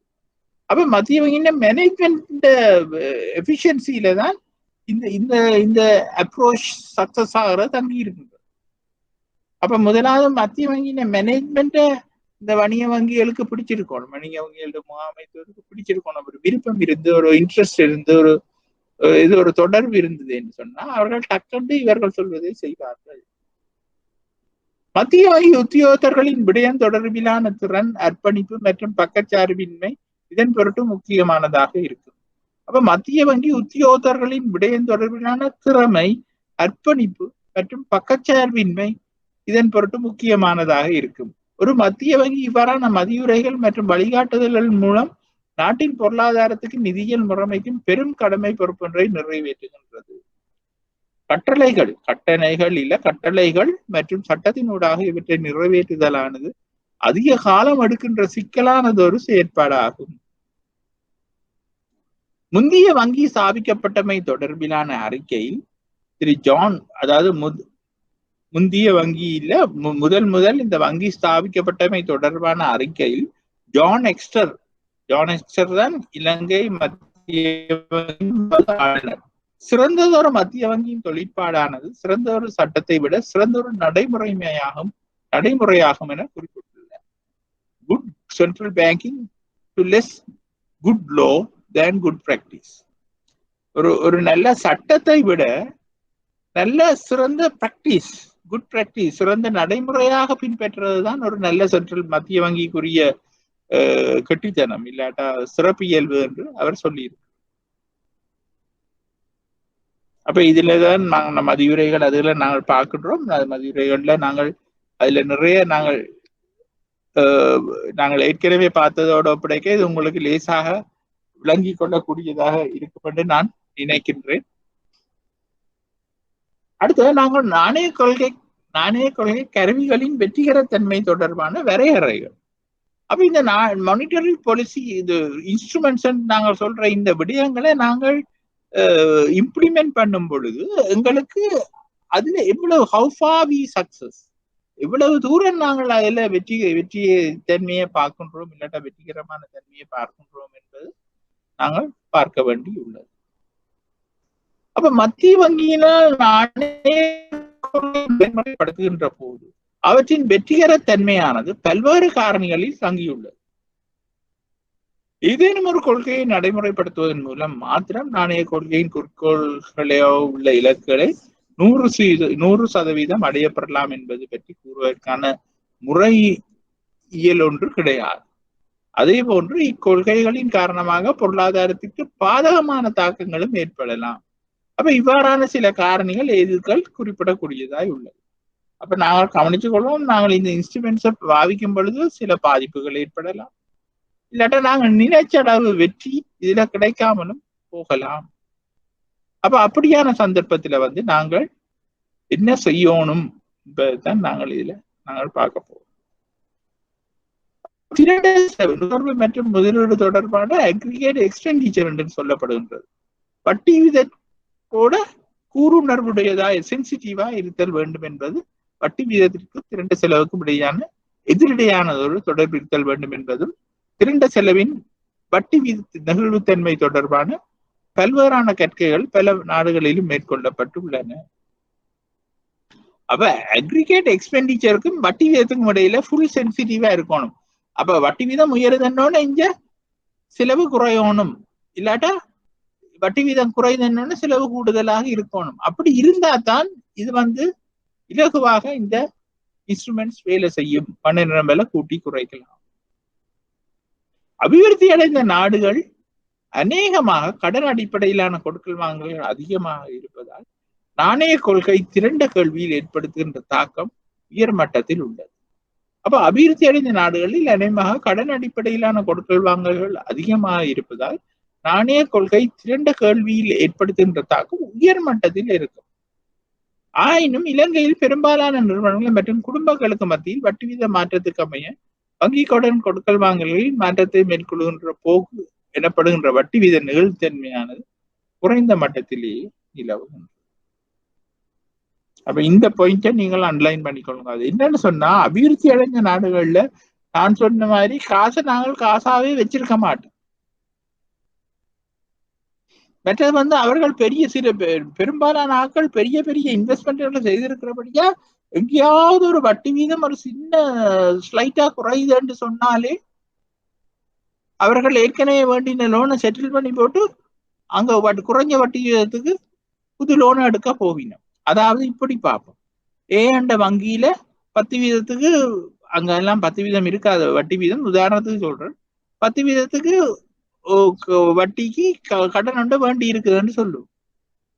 ஆனால் இன்னொரு திடீரென்று நாணய கொள்கை மாற்றத்தின் காரணமாக இந்த வங்கி குறைக்கிறது இல்லை, இன்னொரு வங்கி குறைக்க ரெடியா இருக்கு, 9.5 வீதத்துக்கு கடன் தருது என்று சொல்லியிருக்க, இந்த நிறுவனம் உடனடியா அங்க போயிடும் 10 மில்லியனுக்கு $9.5 மில்லியன் எடுக்கிறது. எடுத்துக்கொண்டு அந்த வங்கியே முழு லோனையும் கொடுத்து போட்டு இந்த வங்கியில பெற்ற கடனை நேரடியாக இந்த வங்கிக்கு அடைச்சிடும். அப்ப அந்த கஸ்டமருக்கும் பிரச்சனைகள் இருக்கும். அப்ப இப்படித்தான் ஒரு சின்ன வட்டி வீதத்துல சின்ன மாற்றம் ஏற்பட்டாலும் அவர்கள் டக்கு குறைச்சி கூட்டி இடங்களை மாத்தி கடன்களை கூட்டி குறைச்சி மாத்தி கொண்டிருப்பீங்க. அப்படி மாத்தி கொண்டிருக்கும் பொழுது மத்திய வங்கி எதிர்பார்க்கின்ற அந்த தாக்கம் பண நிரம்பல்ல இருக்கின்ற தாக்கம் ஏற்படும்.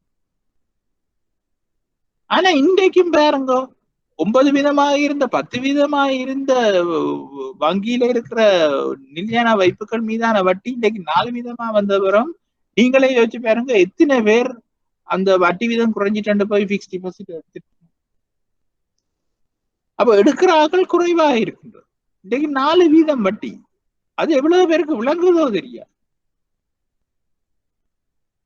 ஆனால் அதுல ஒரு உண்மை என்னன்னு சொன்னால், அந்த ரிஸ்க், அந்த மூலதனத்துக்குரிய ரிஸ்க் வங்கிகள்ல நிலையான வைப்பா வைக்கும் பொழுது குறைவாக இருக்கு. இப்ப நாங்கள் அதையே எடுத்து நாங்கள் பங்கு சந்தையில முதலிடுறோம் என்று சொன்னா அங்க நாங்க போடுற மூலதனத்துக்கே ஒரு பிரச்சனை வருகின்றது, மூலதனத்துக்கே ஒரு ரிஸ்க் ஒன்று இருக்கின்றது. ஆனால் அது இந்த வர்த்தக வங்கிகள்ல நாங்கள் நிலையான வைப்பா வைக்கும் பொழுது அந்த ரிஸ்க் குறைவு இல்லை என்று நான் சொல்லுவேன். அந்த வங்கி முறிவடைந்ததுன்னா அந்த காசு பிரச்சனையா போயிடும். இப்ப உதாரணத்துக்கு இப்ப ஃபினான்ஸ் கம்பெனியில காசு போட்டா அது நிதி நிறுவனம், வர்த்தக வங்கி இல்லை, எவ்வளவு பிரச்சனை அப்படி எத்தனை நிதி கம்பெனிகள்ல பிரச்சனை இருக்கு. அப்ப வர்த்தக வங்கிகள் அந்த அளவுக்கு இல்லாவிட்டாலும் ஒரு சின்ன பெர்சன்டேஜ்ல ஒரு ரிஸ்க் கொண்டு இருக்கு. ஆனால் இங்கால ஷேர் மார்க்கெட்டோ அதுகள் இப்ப தங்கத்தை பண்றதுல சில பேருக்கு ரிஸ்க் இருக்கலாம். ஆனா அந்த நிகழ்ச்சி தன்மை கொண்ட மக்களோட அட்டிடியூட் பெருசா இல்லை. அவர்கள் ஒன்றுக்குள்ள போனா ஸ்ட்ரிக்டா இருப்பீங்க. அதை தவிர இந்த வங்கி சிஸ்டங்களுக்கு போகாம வெளியில கடன் பண்ற தன்மைகள் எல்லாம் நான் முதல் சொன்ன மாதிரி இந்த கிராமிய மட்டங்கள்ல எல்லாம் கூடுதலாக இருக்கின்றது. அப்ப அப்படி இருக்கும் பொழுது அவர்கள் அந்த அப்படி இருக்கும் பொழுது அந்த தாக்கம் சிஸ்டத்துல குறைவாக இருக்கு. அடுத்தது, நியதி சட்ட ஒதுக்கு வீதத்தை அதிகரிக்க செய்தலானது வங்கி முறைமையில் மிகை ஒதுக்குகள் இல்லாத சந்தர்ப்பத்திலேயே பயனுள்ளதாக அமையும். அப்ப நியதி சட்ட ஒதுக்கு வீதத்தை நாங்க அதிகரிக்கிறோன்றது வங்கி முறையில மிகை ஒதுக்கங்கள் இருக்கக்கூடாது. வங்கிகளிட மிகை ஒதுக்கங்கள் இருப்பின் கடன்களை குறைக்காது அதிகரிக்கப்பட்ட ஒதுக்க தேவையை கடைபிடிக்கலாம். அப்ப வர்த்தக வங்கிகள்கிட்ட மிகை ஒதுக்கங்கள் இருந்தா நாங்கள் அந்த எஸ்ஆர்ஆரை கூட்ட அந்த மிகை ஒதுக்கங்கள்ல இருந்து எஸ்ஆர்ஆரை நிரப்பி கொண்டிருக்குமே ஒழிய இங்க பணவாக்கத்தையோ கடன் வழங்கலையோ நிப்பாட்டாது. அப்ப நியதி சட்ட ஒதுக்கு வீதத்தின் சார்பில் பணத்தை மத்திய வங்கி வட்டியின்றி வைத்திருக்க நேரிடுகின்ற போது அது வங்கிகளுக்கு வைப்புகள் மீதான ஒரு வரியை போன்றதாயிருக்கு. வங்கிகளால் வட்டி செலுத்தப்பட்டு புறப்படுகின்ற வைப்புகளையும் இவ்வாறு வட்டி வருமானமின்றி வைத்திருப்பதை நேருகின்றமை வங்கிகளுக்கு ஒரு செலவினமாகவே இருக்கு. அப்ப வங்கிகளுக்கு காஸ்ட் ஆஃப் ஃபண்ட்ஸ் என்று சொல்லுகின்றோம். நாங்கள் வங்கிகள் வைப்புகளை மொபிலைஸ் பண்றேன்னு சொல்லுவோம். மொபிலைசேஷன் வைப்புகளை ஈர்க்கும் பொழுது வட்டி கொடுத்து தான் வங்கிகள் அந்த வைப்புகளை எடுக்கின்றன. அப்ப அந்த வைப்புகளுக்கு வங்கிக்கு ஒரு இது ஒன்று இருக்கின்றது, செலவு ஒன்று இருக்கின்றது. அப்ப அப்படியான நேரத்துல நாங்கள் இந்த SRRல கொண்டு போய் வர்த்தக வங்கிகள் காசை போடும் பொழுது அந்த வர்த்தக வங்கிகள் மத்திய வங்கி வர்த்தக வங்கிகளுக்கு வட்டி கொடுக்காது அந்த வச்சிருக்கிற SRR. அப்ப வங்கிகளுக்கு 4% FDயை எடுத்து போட்டு இல்லாட்டா கரண்ட் அக்கௌண்ட்ல இருந்து நாங்கள் காசை எடுக்கும் பொழுது அங்க நாங்கள் வட்டி இல்லாட்டாலும் இங்க SRRலையும் எங்களுக்கு வட்டி இல்லை என்னும் பொழுது வங்கியின் உழைக்கின்ற காசு உழைக்கின்ற இயல் அளவு குறைவடைகின்றது. அப்படி குறைவடையும் பொழுது வங்கியின் காஸ்ட் ஆஃப் ஃபண்ட்ஸ் கூடுகின்றது. அப்ப திறந்த சந்தை தொழிற்பாடுகளின் ஊடாக நிதியியல் முறைமையின் வட்டி வீதத்தின் நாணய சுற்றோட்டத்தின் தாக்கம் ஏற்பட வேண்டுமாயின் நாட்டில் உள்ள பணச்சந்தை மற்றும் மூலதன சந்தை, அதாவது நீங்க பணச்சந்தை என்று போட்டுக்கொள்ளுங்க. பணச்சந்தை என்றது மணி மார்க்கெட், மூலதன சந்தை என்றது கேபிட்டல் மார்க்கெட். நாட்டில் உள்ள பணச்சந்தை மற்றும் மூலதன சந்தை அபிவிருத்தி அடைந்த நிலைமையில் இருத்தல் வேண்டும். அதாவது நிதியியல் கொடுக்கல் வாங்கல் செய்யப்படுகின்றதான பல நிதியியல் கருவிகளும் உயர் கொடுக்கல் வாங்கல் செயலாற்றுகைகளும் இருத்தல் வேண்டும். இன்றையில் குறுகிய கால பணச்சந்தையில் சிறிய தாக்கத்தை மாத்திரம் காண. அப்ப மீண்டும் நாங்கள் வாரம் எங்கட மாதிரியான நடுத்தர வளர்ச்சி அடைந்த நாடுகள் இல்லாட்டா அபிவிருத்தி அடைந்த நாடு, அபிவிருத்தி அடைந்து வரும் நாடுகள்ல என்ன பிரச்சனைன்னா இந்த மணி மார்க்கெட்டும் கேபிட்டல் மார்க்கெட்டும் பெருசா டெவலப் பண்ணப்பட்டிருக்காது. இப்ப இலங்கையில ஆப்வியஸா நாங்கள் பார்த்தோம்னா மூலதன சந்தை என்பது நன்றா வளர்ச்சி அடைந்து இல்லை. அப்ப பணச்சந்தை என்றால் என்ன? ஒரு வருடத்துக்கு குறைவான பண தேவையை பூர்த்தி செய்கின்ற இடம். ஒரு வருஷத்துக்கு குறைவான கடன்களையும் கொடுக்கின்ற இடத்த பணச்சந்தை என்றும். மூலதன சந்தை என்பது ஒரு வருஷத்துக்கு கூடுதலாக கடன் வாங்கும் இடம் தான் மூலதன சந்தை.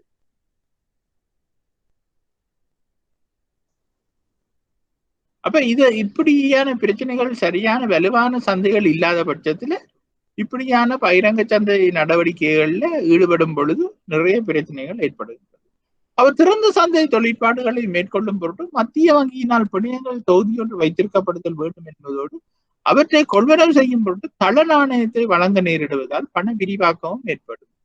அதே போன்று திறந்த சந்தை கொடுக்கல் வாங்கல்களின் பொருட்டு தேறிய ரீதியில் வட்டி பெறுதல் மைனஸ் வட்டி செலுத்துவதற்கு மத்திய வங்கிக்கு நேரிடும் எனில் அந்த தொகையில் தள நாணயத்தை வழங்குவதற்கு நேரிடும். அப்ப இங்கேதான் நாங்கள் அந்த பிரிண்டட் மணி இல்லாத பேஸ் மணி என்று நாங்கள் சொல்லப்பட்ட தள நாணயம் வருகின்றது என்று சொன்னால் மத்திய வங்கி பிணையங்கள் தொகுதியொன்றை தான் வச்சிருக்கோம். அப்ப அப்படி மத்திய வங்கி தன்னுடைய பிணையங்களை மார்க்கெட்ல வித்து எடுத்து பணங்களை கூட்டி குறைக்கும் பொழுது அது பெரும்பாலும் அச்சடிக்கப்பட்டதான் உள்ளுக்கு போகுது வருகின்றது. ஏன்னா மத்திய வங்கி தன்னுடைய சொந்த பிணையங்களை விற்கும் பொழுது பணங்கள் குறைவடையலாம். ஆனா சொந்த பிணையங்களை வாங்கும் பொழுது அது தன்னுடைய பணத்தை தான் கொடுக்க வேண்டி இருக்கு. அடுத்தது வரவு செலவு திட்ட பற்றாக்குறை, பொதுப்பட கடன் மற்றும் அரசு பிணையங்களின் விளைவு வீதம் வரவு செலவு திட்ட பற்றாக்குறை உயர்மட்டத்தில் தொடர்ச்சியாக நிலவும் எனில் அரசாங்கமானது அரச வங்கிகள் மற்றும் பொதுமக்களிடமிருந்து அதிக அளவு கடனை பெறும். வங்கிகளிலிருந்து கடன் பெறுகின்ற போது பண நிரம்பல் அதிகரிக்கும். மேலும் மத்திய வங்கி வட்டி வீதத்தை உயர்த்துவதற்கு முயற்சிக்கின்ற சந்தர்ப்பத்தில் அரச வட்டி செலுத்துகைகள் அதிகரிக்கலாம். அப்ப இங்க பாருங்க, வரவு செலவு திட்டத்துல அரசாங்கத்துக்கு கூடுதலான கடன் தேவைப்படும் பொழுது லோக்கல் பேங்க்ஸ் கிட்ட தான் கடன் வேண்டும் அரசாங்கம். அப்படி வேண்டுகின்ற பொழுது உண்மையிலேயே பண நிரம்பல் அதிகரிக்கின்றது தானே. ஏன்னு சொன்னால் லோக்கல் பேங்க்ஸ் வேண்டிப்பட்டு அரசாங்கம் செலவழிக்க போகும். அப்ப மேலும் மத்திய வங்கி வட்டி வீதத்தை உயர்த்துவதற்கு முயற்சிக்கின்ற சந்தர்ப்பத்தில் அரச வட்டி செலுத்துகைகள் அதிகரிக்கலாம். அப்ப அரசாங்கம் கூடுதலான வட்டியை செலுத்த வேண்டி இருக்கலாம் என்பதால் வட்டி வீதத்தை குறைந்த அளவில் வைத்திருப்பதற்கு அரசாங்கங்கள் தலையீடுகளை மறைமுகமாக மேற்கொள்ளும். அப்ப உங்களுக்கு விளங்குதா திரைசேரி உண்டியல் அதுகள்ல வட்டி விகிதத்தை கூட்டினா அரசாங்கத்துக்கு தான் பொறுப்பு அந்த வட்டியை கொடுக்கறது. அப்ப அரசாங்கம் என்ன செய்யும், மத்திய வங்கியில வேற மாதிரி செல்வாக்கு செலுத்தி இந்த வட்டி விகிதத்தை குறைச்சி வச்சிருக்கு. அப்ப அரசாங்க செலவுகள் அதிகரிக்கின்ற பொழுது நாட்டின் திரண்ட கேள்வி அதிகரிக்கும். ஆகையால் பணவீக்க அழுத்தம் அதிகரிக்கும். இவ்வாறான சந்தர்ப்பத்தில் மத்திய வங்கி பணச்சுருக்க நாணய கொள்கை ஒன்றை கடைபிடிக்குமாயின் தனியார் துறையின் உற்பத்தி மற்றும் முதலீட்டு தொழிற்பாடுகளில் பாதகமான தாக்கம் ஏற்படும். அப்ப அதான் இத ஒரே அடியா மத்திய வங்கியின் செயற்பாட்டை நீங்க சுருக்கமா சொல்ல போனா நிறைய கான்ஃபிளிக்ஸ் இருக்கு. ஒன்றை செய்ய வழி கிடைக்க மற்றதுல பாதிப்பு இருக்கும், மற்றதை செய்ய வழி கிடைக்க இதுல பாதிப்பு இருக்கும். ஆகவே பேலன்ஸ் பண்ணி கொண்டு போறதுதான் இந்த மத்திய வங்கியின் நாணய கொள்கையில் இருக்கிற முக்கியமான விடயம்.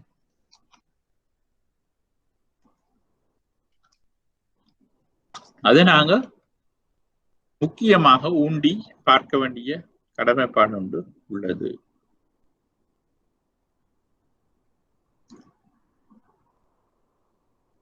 அடுத்தது கடன் மட்டுப்பாடுகள், அதாவது லிமிடேஷன்ஸ் என்று சொல்லுகின்ற கடன் மட்டுப்பாடுகள் நடைமுறைப்படுத்தப்படுகின்ற போது வங்கிகள் அவற்றை கடைபிடிக்கின்றனவா இல்லையா என்பதை ஆராய்தல் சிரமமானதாயிருக்கு. அப்ப இந்த கட்டத்துல தான் அந்த பேங்க் சூப்பர்விஷன், வங்கி மேற்பார்வை திணைக்களத்தின் டியூட்டிஸ் அங்க வருகின்றது. அப்ப இதுகள் எல்லாத்தையும் நடைமுறைப்படுத்துதா இல்லையா என்பதை நாங்கள் வங்கி மேற்பார்வை திணைக்களத்தின் நான் சொன்னேன் அந்த onsite examination, off site examination, தளத்துக்கு சென்று ஆராய்தல், செல்லாமல் இருந்து அந்த பீரியாடிக்கல் ரிட்டர்ன்ஸ் சொல்றது. ஒவ்வொரு மாதம் நான் சொன்னேன் 2 மாதத்துக்கு ஒருக்கா 3 மாதத்துக்கு ஒருக்கா ரிட்டர்ன்ஸ் வரும். அப்ப அப்படி அனுப்பப்படுகின்ற ரிட்டர்ன்ஸை இவர்கள் சிலவள பிள்ளையாகவும் அனுப்பலாம். அப்படி செய்ய மாட்டார்கள். ஆனா நான் சொல்லுகிறேன் அதுக்குரிய சந்தர்ப்பங்கள் இருக்கின்றது.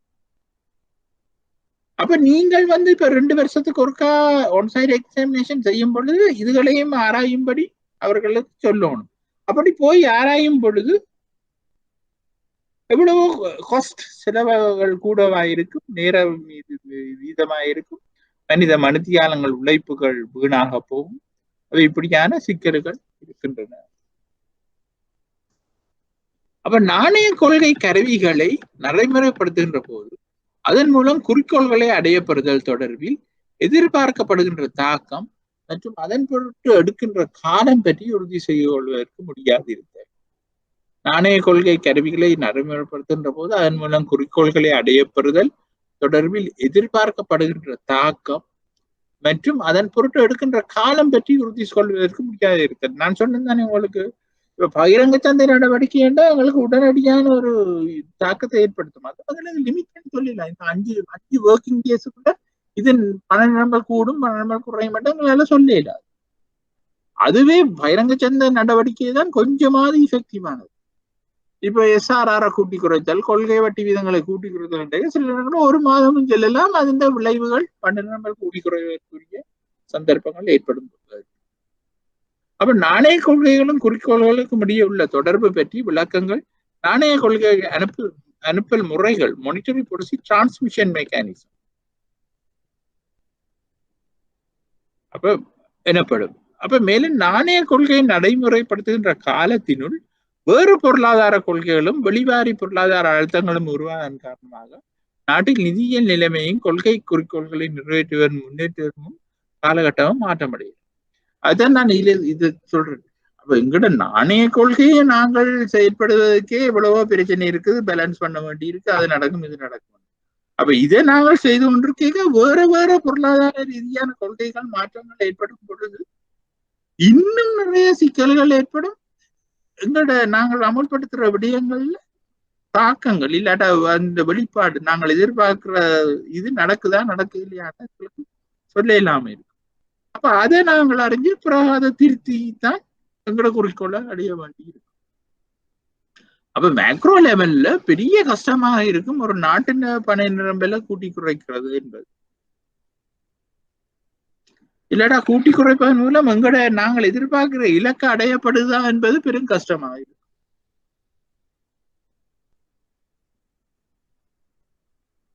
உதாரணமாக பணவீக்கத்தை குறைக்கும் பொருட்டு வரையறுக்கப்பட்ட நாணய கொள்கை ஒன்று கடைபிடிக்கப்படுகின்ற போது உலக சந்தையில் எண்ணெய் விலை அதிக அளவில் உயர்வடையும் எனில் பண்டங்கள் மற்றும் பணிகளில் எண்ணெய் விலை தாக்கத்தை ஏற்படுத்தும். அப்ப இதை கவனமா பாருங்க. பணவீக்கத்தை நாங்க குறைக்கணும் என்று சொல்லிக்கொண்டு நாங்கள் எங்கட நாணய கொள்கையை செய்து கொண்டிருக்க நாங்கள் 100% பண்ட ஆயில்ல நம்பி இருக்கோம்.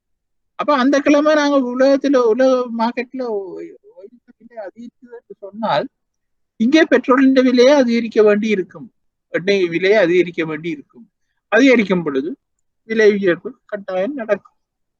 அப்ப அதை எங்களால தவிர்க்க முடியாம இருக்கும். இங்கு நாணய கொள்கை நடைமுறைப்படுத்தப்பட்ட போதிலும் பணவீக்கம் வெளிவாரி அழுத்தத்தின் காரணமாக உயர்வடையும். இலங்கையில் பொருளாதாரமானது இறக்குமதி பண்டங்கள் மற்றும் பணிகளில் கடுமையாக தங்கியுள்ளமையால் வெளிநாட்டு விலைப்போக்குகள் மற்றும் தளம்பல்களும் உள்நாட்டில் பணவீக்கத்தில் கடும் தாக்கத்தை ஏற்படுத்தும்.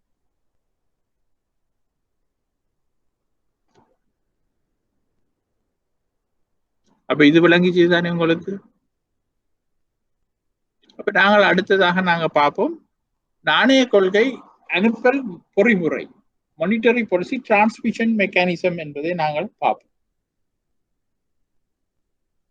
அப்ப நிதியியல் பொருளியல் பகுப்பாய்வு வழியின்படி நாணய கொள்கை கருவியொன்றை அல்லது அதன் உள்ளடக்கத்தை நடைமுறைப்படுத்துகின்ற போது கொள்கை குறிக்கோள்களில் அதன் தாக்கம் செலுத்தும் செயற்பாடு இவ்வாறு அழைக்கப்படும். அப்ப நிதியியல் பொருளியல் பகுப்பாய்வுகளின்படி நாணய கொள்கை கருவியொன்றை அல்லது அதன் உள்ளடக்கத்தை நடைமுறைப்படுத்தும் போது கொள்கை குறிக்கோள்களில் அதன் தாக்கம் செலுத்தும் செயற்பாடு நாங்கள் டிரான்ஸ்மிஷன் மெக்கானிசம் என்று நாங்கள் சொல்லிக் கொள்வோம். இவ்விளக்கத்தின் பிரகாரம் கொள்கை தாக்க அனுப்பல் நிதியியல் மற்றும் உண்மை மாறிகள் பலவற்றின் ஊடாக குறிப்பிட்டதொரு காலதாமதத்துடன் நடைபெறும். இதன் பிரகாரம் நாணய கொள்கை பல்வேறான இலக்குகளை அடிப்படையாக கொண்டு நடைமுறைப்படுத்தப்படும் என்பதை காணலாம். மேற்படி அனுப்பல் செயற்பாடானது சுருக்கமாக கீழே தரப்பட்டுள்ளது. அப்ப முதலாவது அடையப்பெற வேண்டிய குறிக்கோள்கள், அதாவது பணவீக்க வீதம் என்றதைத்தான் நாங்க முதலாவது நோக்குறோம். விலை மட்டத்துல பணவீக்க வீதத்தை நாங்கள் ஒரு அச்சீவ்மெண்ட், நாங்கள் அடுத்த ஸ்டெப்ல நாங்கள் அதை பார்ப்போம். ஒரு டார்கெட் இன்ஃபிளேஷன் ரேட் கொண்ட பொருளாதார வளர்ச்சி வீதம் பற்றிய இலக்கை நாங்கள் வச்சிருப்போம். அப்ப ரெண்டாவது மேற்படி குறிக்கோள்களின் பற்றி இருக்க வேண்டிய திரண்ட கேள்வி பற்றிய இலக்கு. அப்ப இவ்வளவுத்த நாங்கள் பணவீக்க வீதம் இவ்வளவா இருக்கணும், பொருளியல் வளர்ச்சி பொருளாதார வளர்ச்சி வீதம் அடுத்த ஆண்டுக்கு இல்லாட்ட இந்த ஆண்டுக்கு இவ்வளவா இருக்கணும்னா அதுக்கு திரண்ட கேள்வி அக்ரிகேட் டிமாண்ட் என்பது எவ்வளவா இருக்கணும் என்பதை முதலில் இலக்காக வச்சுக் கொள்வது. அப்ப திரண்ட கேள்வி இலக்கை அடையப்படுவதற்கு நாட்டில் இருக்க வேண்டிய பண நிரம்பல் அல்லது வட்டி வீதம் தொடர்பான இலக்குகள். அப்ப முதலே நாங்கள் டிசைட் பண்றோம். அப்ப இவ்வளவுதான் அக்ரிகேட் டிமாண்ட் இருக்கணும் என்று சொன்னால் பண நிரம்பல் அல்லது வட்டி வீதம் எவ்வளவா இருக்கணும். இது இடைநிலை நிதியியல் இலக்குகள், இன்டர்மீடியட் டார்கெட். அப்ப பிரதான இலக்கை நாங்கள் அடைவதற்காக அதோடு சம்பந்தப்பட்ட ஒவ்வொரு இலக்களையும் செட் பண்ணி அந்த சின்ன சின்ன இலக்குகள் அடைவதன் மூலமாகத்தான் பிரதான இலக்கை அடைய முடியும். அப்போ இடைநிலை நிதியியல் இலக்குகளை அடையப்பெறும் பொருட்டு நாட்டில் இருக்க வேண்டிய நாணய தள கொள்கை, குறுகிய கால சந்தை வட்டி வீதம் மற்றும் சந்தை திரவத்தன்மை பற்றிய இலக்குகள் இவை உடனடி நிதியியல் இலக்குகள் என்று நாங்கள் சொல்லுவோம். அப்ப இந்த இடைநிலை நிதியியல் இலக்குகளை அடையப்பெறும் பொருட்டு நாட்டில் இருக்க வேண்டிய நாணய தள கொள்கை, குறுகிய கால சந்தை வட்டி வீதம் மற்றும் சந்தை திரவத்தன்மை பற்றிய இலக்குகள் இவை உடனடி நிதியியல் இலக்குகள் என்று நாங்கள் சொல்லிக் கொள்கிறோம். அப்ப இமீடியட் டார்கெட்ஸ், அதுக்கு பிறகுதான் இன்டர்மீடியட் டார்கெட்ஸ் வருகிறது, அதுக்கு பிறகுதான் ஃபைனல் டார்கெட்ஸ் வருகின்றது. அப்ப கொள்கை கருவி இலக்குகள். அப்ப இதன்படி கொள்கை கருவிகளை குறிக்கோள்களின் இலக்குகளை நேரடியாக அடையப்பெறும் பொருட்டு நடைமுறைப்படுத்த முடியாது என்பதோடு அவற்றை தெரிவு செய்யப்பட்ட உடனடி நிதியியல் இலக்குகள் மற்றும் இடைநிலை நிதியியல் இலக்குகளை அடையப்பெறும் பொருட்டு போதிய அளவு மட்டத்தில் நடைமுறைப்படுத்தல் வேண்டும். மேற்படி இலக்குகளை அடையப்பெறுகின்ற போது எதிர்பார்க்கப்பட்ட காலத்தினில் இலக்கிடப்பட்ட குறிக்கோள்களின் பால் நெருங்கலாம் என எதிர்பார்க்கப்படும். இதன் பிரகாரம் நாணய கொள்கையை அனுப்புதல் பொறிமுறையை நாங்க பின்வருமாறு சுருக்கி காட்டலாம். அப்ப நாங்க படிச்ச விஷயத்த சுருக்கி பாருங்க. நாணய கொள்கை கருவிகள், உடனடி நிதியியல் இலக்குகள், பிறகு இடைநிலை நிதியியல் இலக்குகள், அதை வச்சு கொண்டுதான் திரண்ட கேள்வி இலக்குகளையும் நாணய கொள்கை குறிக்கோள் இலக்குகளையும் நாங்கள் அடைகின்றோம். அப்ப இதன்படி நாணய கொள்கை கருவி ஒன்றை நடைமுறைப்படுத்த வேண்டிய மட்டம் அல்லது அளவானது ஏனைய இலக்குகளுடன் அந்தந்த நிதியியல் கருவிகள் அல்லது நாணய கொள்கைகள் கொண்டுள்ள தொடர்பின் அளவை பொறுத்து தீர்மானிக்கப்படும். அதே போன்று நாணய கொள்கை கருவியொன்று நடைமுறைப்படுத்தப்பட்ட தினத்தில் இருந்து குறிக்கோள்கள் இலக்குகளை நிறைவேற்றி கொள்ளும் வரையில் உள்ள காலதாமதமானது சில மாதங்கள் அல்லது சில வருடங்களாக அமையலாம். இதன்படி நாணய கொள்கை கருவியொன்றை நடைமுறைப்படுத்த வேண்டிய மட்டம் அல்லது அளவானது ஏனைய இலக்குகளுடன் அந்தந்த நிதியியல் கருவிகள் அல்லது நாணய கொள்கைகள் கொண்டுள்ள தொடர்பின் அளவை பொறுத்தே தீர்மானிக்கப்படும். அதே போன்று நாணய கொள்கை கருவியொன்று நடைமுறைப்படுத்தப்பட்ட தினத்தில் இருந்து குறிக்கோள் இலக்குகளை நிறைவேற்றிக் கொள்ளும் வரையில் உள்ள கால தாமதமானது சில மாதங்கள் அல்லது சில வருடங்களாக அமையலாம். அப்ப நான் உங்களுக்கு சொன்னேன், நான் ஏற்கனவே சொன்னேன், சில வருடங்கள் என்பது கொஞ்சம் கூட என்றும் சொல்லலாம். ஆனா பணவீக்கத்தை கட்டுப்படுத்துவது இல்லாட்டா பொருளாதார வளர்ச்சிகளை அடைவது என்பதற்கு நாங்கள் செய்கின்ற டார்கெட்ஸ், அது இம்ப்ளிமெண்டேஷன்ஸ் சில வருடங்களாக இருக்கலாம். ஆனா இப்ப பகிரங்க சந்தை நடவடிக்கை SRR மூலமான கொள்கை வட்டி வீதங்களை மாற்றுவதன் மூலமாக ஏற்படுகின்ற தாக்கங்கள் சில மாதங்கள் தாமதமாகலாம், சில வாரங்கள் இல்லாட்டா சில மாதங்கள். ஆனா பணவீக்கத்தை கட்டுப்படுத்துவது இல்லாட்டா பொருளாதார வளர்ச்சி தீர்மானிக்கங்கள் சில வருடங்கள் ஆகலாம், அதை கண்ட்ரோலுக்குள்ள கொண்டு வர்றது. ஆதலால் நாணய கொள்கை நடைமுறைப்படுத்தலானது மேற்படி இலக்குகளுக்கு மத்தியில் உள்ள தொடர்பு மற்றும் தாக்க கால தாமதம் பற்றிய ஒரு மதிப்பீட்டுடன் கூடிய சிறந்த அறிவுடன் மேற்கொள்ளப்படுதல் வேண்டும். இதன் பிரகாரம் நாணய கொள்கையை நடைமுறைப்படுத்துகின்ற போது அதனுடன் தொடர்புடைய கருவிகள், திரண்ட கேள்வி அல்லது கேள்வி நிரம்பு வேறுபாடு மற்றும் குறிக்கோள்கள் ஆகிய அனைத்து துறைகளிலும் இலக்குகள் நடைபெறும். அப்ப இதை நீங்கள் வாசிக்க உங்களுக்கு விளங்குது என்று நான் நினைக்கின்றேன். அப்ப பணவீக்க இலக்குகள் நாணய கொள்கையில targeting monetary policy, inflation targeting monetary policy. அப்ப இலங்கை மத்திய வங்கி இப்பொழுது பேணுகின்ற மானிட்டரி பாலிசி இன்ஃபிளேஷன் டார்கெட்டிங், விலை மட்டங்களை நாங்கள் இறுக்கமாக இல்லாட்ட விலை மட்டத்தை பேணுவது ஒரு முக்கியமான நோக்கமாக இருக்கு என்று நாங்கள் பார்த்துனாங்க. அப்ப அதை நாங்கள் சொல்றது இன்ஃபிளேஷன் டார்கெட்டிங் மானிட்டரி பாலிசி. அப்ப இங்கு ஏதேனும் ஒரு அறவிடப்பட்ட மட்டத்திலான பணவீக்க இலக்கினுள் பணவீக்கத்தை கட்டுப்படுத்தும் பொருட்டு நாணய கொள்கை நடைமுறைப்படுத்தல் கருதப்படுகின்றது. உதாரணமாக ஐக்கிய ராஜ்யத்தின் நாணய கொள்கை 2% இலக்கிடப்பட்ட ஆண்டு பணவீக்க வீத மட்டத்தில் பேணி வரும் பொருட்டு செயற்படுத்தப்படுகிறது. அப்ப பாருங்க, இலங்கை மட்டும் இல்ல, நிறைய நாடுகள்ல இப்படியான நாணய கொள்கை இலக்கிடப்பட்ட பணவீக்க மட்டத்தை பேணுவதாகத்தான் இருக்கின்றது. இப்ப உதாரணமா UK எடுத்துக்கொண்டால், இங்கிலாந்து எடுத்துக்கொண்டால் 2% தான் ஆண்டுக்கு அவையோட பணவீக்கம் இருக்கணும். 2% கூடினா பெரிய பிரச்சனை வரும். ஆகவே அந்த இலக்கை நோக்கித்தான் மத்திய வங்கி, இங்கிலாந்து வங்கி தன்னை நடவடிக்கையில செய்து கொண்டு வருகிறது, நாணய கொள்கையை அமல்படுத்தி கொண்டு வருகின்றது. அப்ப இந்த பணவீக்க இலக்கு அரசாங்கத்தினால் இங்கிலாந்து மத்திய வங்கிக்கு விதிக்கப்பட்டுள்ளது. அப்ப அரசாங்கம் சொல்லி இருக்குது, அரசாங்கம் சொல்லி இருக்குது, நீ உங்க டார்கெட் என்ன என்று இங்கிலாந்து மத்திய வங்கி பதிலளிச்சிருக்கின்றது. இங்கிலாந்து வங்கி நாங்கள் 2% ஆண்டு பணவீக்கத்தை வச்சிருக்கோம். அப்ப ஆண்டுக்கு அறிவிச்ச பிறகு நீங்க 2% மேல போனா அது இங்கிலாந்து பாராளுமன்றத்திலேயே எதிரொலிக்க பார்க்கும். அப்ப இதன் பொருட்டு நாணய கொள்கையை நடைமுறைப்படுத்துவதற்கு தேவையான சுதந்திரம் மத்திய வங்கிக்கு வழங்கப்பட்டுள்ளது. சில நாடுகளில் மத்திய வங்கிகள் பணவீக்க இலக்கை தாமதமாகவே தீர்மானித்து பணவீக்க இலக்கை தாமாகவே தீர்மானித்து பொதுமக்களுக்கு அறிவித்து பணவீக்க இலக்கிடல் நாணய கொள்கை ஒன்று கடைபிடிக்கப்படுகின்றது. தற்போது ஏறத்தாழ 28 நாடுகளால், இதை நீங்கள் நோட் பண்ணி கொள்ளுங்க, ஏனென்றால் நிறைய எக்ஸாமுக்கு இப்படியான விஷயங்கள் வரலாம். தற்போது ஏறத்தாழ 28 நாடுகளால் கடைபிடிக்கப்படுகின்ற மேற்படி பணவீக்க இலக்கிடல் நாணய கொள்கை முறை ஆரம்பிக்கப்பட்டு அண்ணளவாக 2 தசாப்தங்கள் ஆகின்றன. அப்ப கிட்டத்தட்ட இப்ப 20-25 வருஷமாக இந்த நிலைமைதான் காணப்படுகின்றது.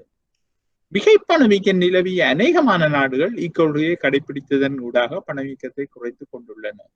ஒரு நாட்டின் நாணய மேலாண்மையின் மத்திய வங்கியின் செயலாற்றியை மதிப்பு பொருட்டு இது அடிப்படையாக இருக்கிறது. இக்கொள்கையில் உள்ள அடிப்படை பயனாகும். அப்ப அவையில் சொல்லினோம் என்று சொன்னால் இந்த பணவீக்கத்தை கட்டுப்படுத்துவதன் மூலமாகத்தான் அந்த மத்திய வங்கியின் வெற்றியே தங்கி இருக்கின்ற மாதிரி சொல்லினோம்.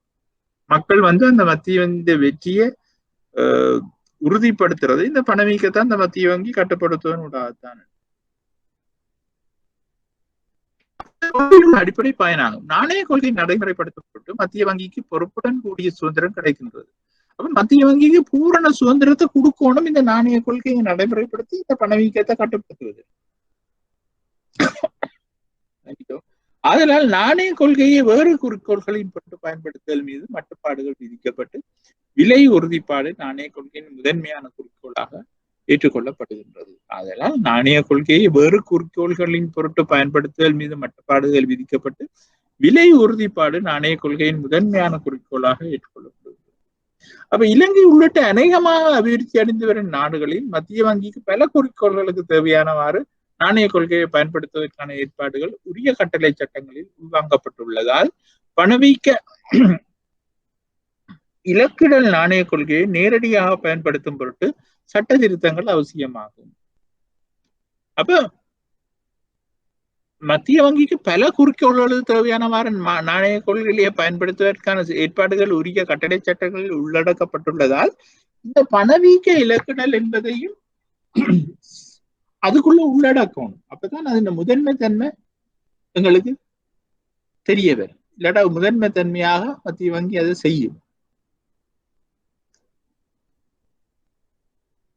இலங்கை உள்ளிட்ட அநேகமான அபிவிருத்தி அடைந்த நாடுகளில் மத்திய வங்கிக்கு பல குறிக்கோள்களுக்கு தேவையானவாறு நாணய கொள்கையை பயன்படுத்துவதற்கான ஏற்பாடுகள் உரிய கட்டளை சட்டங்களில் உள்வாங்கப்பட்டுள்ளதால் பணவீக்க இலக்கடல் நாணய கொள்கையை நேரடியாக பயன்படுத்தும் பொருட்டு சட்ட திருத்தங்கள் அவசியமாகும். அரசு வரவு செலவு திட்ட பற்றாக்குறை அதிகமாய் உள்ள நாடுகளில் பணவீக்கம் வட்டி வீதம் உயர்வாய் இருப்பதால், அதாவது பொதுப்படுகடன் என்பது அரசாங்கம் படுகின்ற கடன், பணவீக்க இலக்கடல் நாணய கொள்கை ஒன்று நடைமுறைப்படுத்துவதற்கு மத்திய வங்கிக்கு நடைமுறை ரீதியில் சிரமமாயிருக்கு.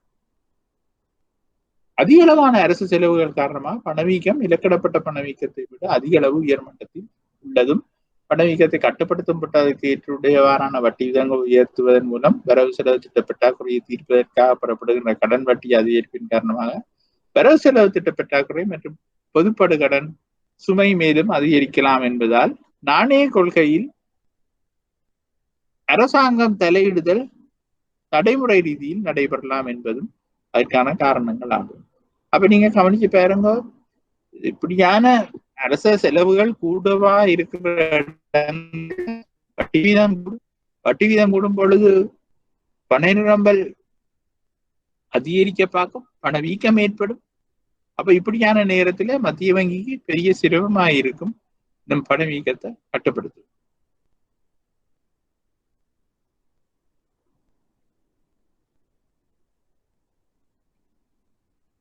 நாணய கொள்கை ஒன்றை நடைமுறைப்படுத்துகின்ற போது எப்போதும் ஒரு பணவீக்க இலக்கு கடைபிடிக்கப்படும். அநேகமாக நாடுகளில் இதனை மத்திய வங்கி தனது பொறுப்பாக பொதுமக்களுக்கு அறிவிக்காது. அப்ப என்ன ப்ரொசீஜர்ஸ் நடக்குது என்று சொன்னால், பணவீக்க இலக்கு ஒன்ற மத்திய வங்கி தீர்மானித்து வச்சிருந்தாலும் அதை பொதுமக்களுக்கு சொல்லாது. ஆனால் அபிவிருத்தி அடைந்த நாடுகள்ல அது அரசாங்கத்துக்கு சொல்ல வேண்டிய ஒரு கடமைப்பாடு இருக்கின்றது. நாங்க இந்த விதத்துலதான் வச்சிருப்போம். அப்ப அப்படி அரசாங்கத்துக்கு சொல்லும் போது அது பொதுமக்களுக்கும் தெரிய வேண்டிய ஒரு கட்டாயம் இருக்கின்றது. அநேகமான நாடுகளில் இதனை மத்திய வங்கி தனது பொறுப்பாக பொதுமக்களுக்கு அறிவிக்காது. மத்திய வங்கியின் உள்ளக கொள்கை தகவலாகவே இதை பேணி வரும் என்பது இங்கு நினைவில் வைத்திருக்க வேண்டிய ஒரு விடயமாக இருக்கும். அங்கங்க அந்த தமிழை திருத்திக் கொள்ளும். சில மத்திய வங்கிகள் நடைமுறையில் உள்ள நாணய கொள்கையின் காரணமாக எதிர்காலத்தில் நிலவக்கூடிய பணவீக்க தொடர்பாக ஒரு சில கொள்கை கூற்றுக்களினூடாக பணவீக்க இலக்குகள் பற்றிய தகவல்களை பொதுமக்களுக்கு வழங்குகின்றன. ஆயினும் இவ்வாறான அறிவிக்கப்பட்ட பணவீக்க இலக்குகள் எப்போதும் மாற்றமடையலாம் என்பதோடு மத்திய வங்கிக்கு அது தொடர்பில் அவ்வளவு பொறுப்பு இருக்காது. மேலும் பரவலான வெளிவாரி அழுத்தங்கள் காரணமாக பண்டங்கள் மற்றும் பணிகளின் விலைகளில் அதிகரிக்கின்ற சந்தர்ப்பத்தில் நாணய கொள்கையினூடாக எதிர்பார்க்கப்பட்ட பணவீக்க இலக்குகளை நிறைவேற்றிக் கொள்ள முடியாமல் போகலாம். உதாரணமாக, உலக எண்ணெய் மற்றும் உணவு விலை அதிகரித்தல் அல்லது டாலரின் விலை அதிகரித்தல் ஆகிய காரணங்களின் காரணமாக பணவீக்கம் அதிகரிக்கின்ற சந்தர்ப்பத்தில் நாணய கொள்கையின் மூலம் இலக்கிடப்பட்ட பணவீக்கத்தை, அதாவது இலக்கிடப்பட்டன்றது டார்கெட் பணவீக்கத்தை அடையப்பெற முடியாமல் போகலாம். அப்ப உங்களுக்கு விளங்கணும், இலங்கை மாதிரி ஒரு நாட்டுல எவ்வளவோ சிக்கல்கள் இந்த பணவீக்க இலக்க நாங்கள் அடைகிறதுக்கு கஷ்டமாக இருக்கும். அப்ப வெளியில லேசில சொல்ல மாட்டினம் இவ்வளவுதான் பணவீக்க இலக்கங்களுக்கு இருக்குண்டு. ஆனாலும் ஒரு பணவீக்க இலக்க நாங்கள் வச்சுக்கொண்டு நடைமுறைப்படுத்திக்கொண்டு போய்க்க நிறைய பிரச்சனைகள் வரும். அதால மத்திய வங்கி அதை இலங்கையை பொறுத்த மட்டும் மத்திய வங்கி பெருசா அதை பொறுப்பெடுக்கிற முடியாத ஒரு நிலையும் இருக்கின்றது. அப்ப இப்படியான நாங்கள் சொன்ன இன்டர்நேஷனல் லெவல்ல வேர்ல்ட் வைட்ல நடக்கின்ற பிரச்சனைகள் காரணமாக சந்தை விலைகள்ல பொருட்களோட விலைகள் அதிகரிப்பு, எண்ணெய் விலை அதிகரிப்பு, முக்கியமாக டாலர் பெறுமதி டிப்ரிசியேட் பண்ணுவது, இப்படியான காரணங்களால மிகவும் கஷ்டமாக இருக்கும் இந்த பணவீக்கத்தை நாங்கள் கட்டுப்படுத்துவது.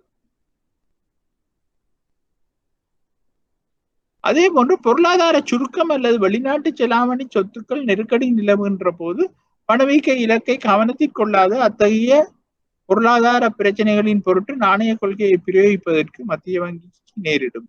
அதால் நாணய கொள்கையின் உள்ள இலக்குகளை அதே விதத்தில் அடையப்படுதல் சிரமமானதாக இருக்கும். அப்ப பொருளாதாரத்துல நாணய சுருக்கம் ஒன்று இருக்கும் பொழுது அதை நாங்கள் நாணய விரிவாக்கத்துக்கு போகணும் என்று சொல்லும் பொழுது நாங்கள் இந்த பணவீக்க கொள்கையை நாங்கள் யோசிச்சு கொண்டு நிக்க இயலாது. வெளிநாட்டு அந்நிய செலாவணி நெருக்கடிகள் எல்லாம் வரும் பொழுது பணவீக்கத்தை நாங்கள் பார்த்து கொண்டு இருக்கலாம்.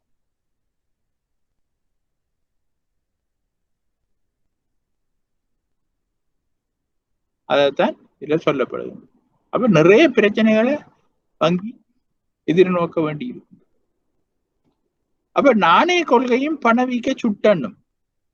அப்ப விலை உறுதிப்பாட்டுடன் பொருட்டு நாணய கொள்கை நடைமுறைப்படுத்துகின்ற போது நாட்டின் விலை மட்டத்தில் மாற்றம் ஏற்படுகின்ற பணவீக்க வீதத்தை கணிப்பிடுதல் அவசியமாக இருக்கிறது.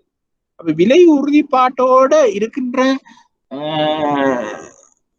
நாணய கொள்கையை நாங்கள் பார்க்க விலை மட்டத்தில் மாற்றம் ஏற்படுகின்ற பணவீக்கத்தை நாங்கள் கணிப்பிடுதல் அவசியமாகின்றது. ஒரு நாட்டின் பணவீக்கத்தை அடையாளம் காணும் பொருட்டு பல்வேறு பொருளாதார தரவுகள் அல்லது கணிப்புகள் பயன்படுத்தப்படும். இதன் பொருட்டு ஒரு நுகர்வோர் விலை சுட்டன் பயன்படுத்தப்படுவது அனைத்து நாடுகளிலும் காணலாம். தெரிவு செய்யப்பட்ட நுகர்வோர் விலை சுட்டின் மூலமாகத்தான் நாங்கள் பணவீக்கத்தை கணிப்பிட்டுக் கொள்ளுகின்றோம். அப்ப இலங்கையிலையும் இப்ப கொழும்பு நுகர்வோர் விலை சுட்டன், தேசிய நுகர்வோர் விலை சுட்டன் என்று 2 இப்பொழுது பயன்படுத்தப்பட்டு கொண்டிருக்கின்றது. அதிலையும் நாங்கள் அந்த பணவீக்கம் என்னென்று கூடுகின்றது, இந்த நுகர்வு பொருட்கள் மூலமாக பணவீக்கம் கூடுதா இல்லாட்டா வேற என்னன்னு சொல்றது, எலக்ட்ரானிக் பொருட்கள் அப்படியான பாவனை பொருட்கள் மூலமாக பணவீக்கம் கூடுதா என்பது எல்லாத்தையும் நாங்களால அனலைஸ் பண்ணக்கூடியதான ஒரு நுகர்வோர் விலை சுற்றங்கள் இப்பொழுது இருக்கின்றது. கொழும்பு நுகர்வோர் விலை சுற்றல், தேசிய நுகர்வோர் விலை சுற்றல் என்று 2 இலங்கையில பயன்படுத்தப்படுகிறது. தெரிவு செய்யப்பட்ட நுகர்வோர் விலை சுற்றன் மாற்றத்தில் சதவீதம் பணவீக்க வீதம் என பயன்படுத்தப்படும். அப்ப அந்த நுகர்வோர் விலை சுற்றன்ல ஏற்படுற மாற்றத்தின் சதவீதத்தான் பணவீக்க வீதம் என்று நாங்கள் சொல்லிக் கொள்வோம். அப்ப நுகர்வோர் விலை சுற்றனில் ஒரு நாட்டில் சராசரி குடும்பத்தின் சாதாரண வாழ்க்கையை கொண்டு நடத்தும் பொருட்டு நுகர்வு செய்யப்படுகின்ற தெரிவு செய்யப்பட்ட உணவு பானங்கள், உணவு பண்டங்கள், வலுசக்தி என்றது ஃபியூல், அதுகளை நாங்கள் டே டு டே எக்ஸ்பென்சஸ் பயன்படுத்துறதுகள் எல்லாம் பண்டங்களில் மற்றும் பணிகளில் கூட ஒன்று ஒரு பாஸ்கெட் ஒன்று நாங்கள் ஏற்படுத்தணும். அதெல்லாம் நீங்கள் பணவீக்கம் என நுகர்வோர் விலை சுட்டன் படிக்கும் பொழுது நீங்கள் படிச்சிருப்பீர்கள் என்று நான் நினைக்கிறேன். முதல் ஸ்டேஜில் அதிலெல்லாம் நீங்கள் படிச்சிருப்பீங்கன்னு நினைக்கிறேன். ஒரு பாஸ்கெட் ஒன்றை நாங்கள் ப்ரிப்பேர் பண்ணி அதன் மூலமாகத்தான் இந்த பணவீக்கம் நுகர்வோர் விலை சுட்டன் கவனத்தில் கணிக்கப்படுகின்றது. அப்ப திரண்ட விலை மாற்றம் கணிக்கப்படுகின்றது. இங்கு ஏதேனும் ஒரு அடிப்படை ஆண்டின் மாதத்தின் விலைக்கு ஒப்பீட்டளவில் எதிர்வரும் எந்த ஒரு காலகட்டத்தின் மாதத்தின் காலாண்டின் ஆண்டின் என்றவாறு விலை மாற்றம் இச்சுற்றனின் மூலம் எடுத்துக்காட்டும். இதற்கமைய அடிப்படை ஆண்டின் காலகட்டத்தின் விலை சுற்றன் 100 என கொள்ளப்பட்டு எதிர்வரும் காலத்தின் விலை சுற்றன் கணிக்கப்படும். இதன்படி ஒரு விலை சுட்டன் என்பது தெரிவு செய்யப்பட்ட பண்டங்கள் மற்றும் பணிகளின் கூடைகள் இணைந்த விலை மட்டமாக இருக்கும்.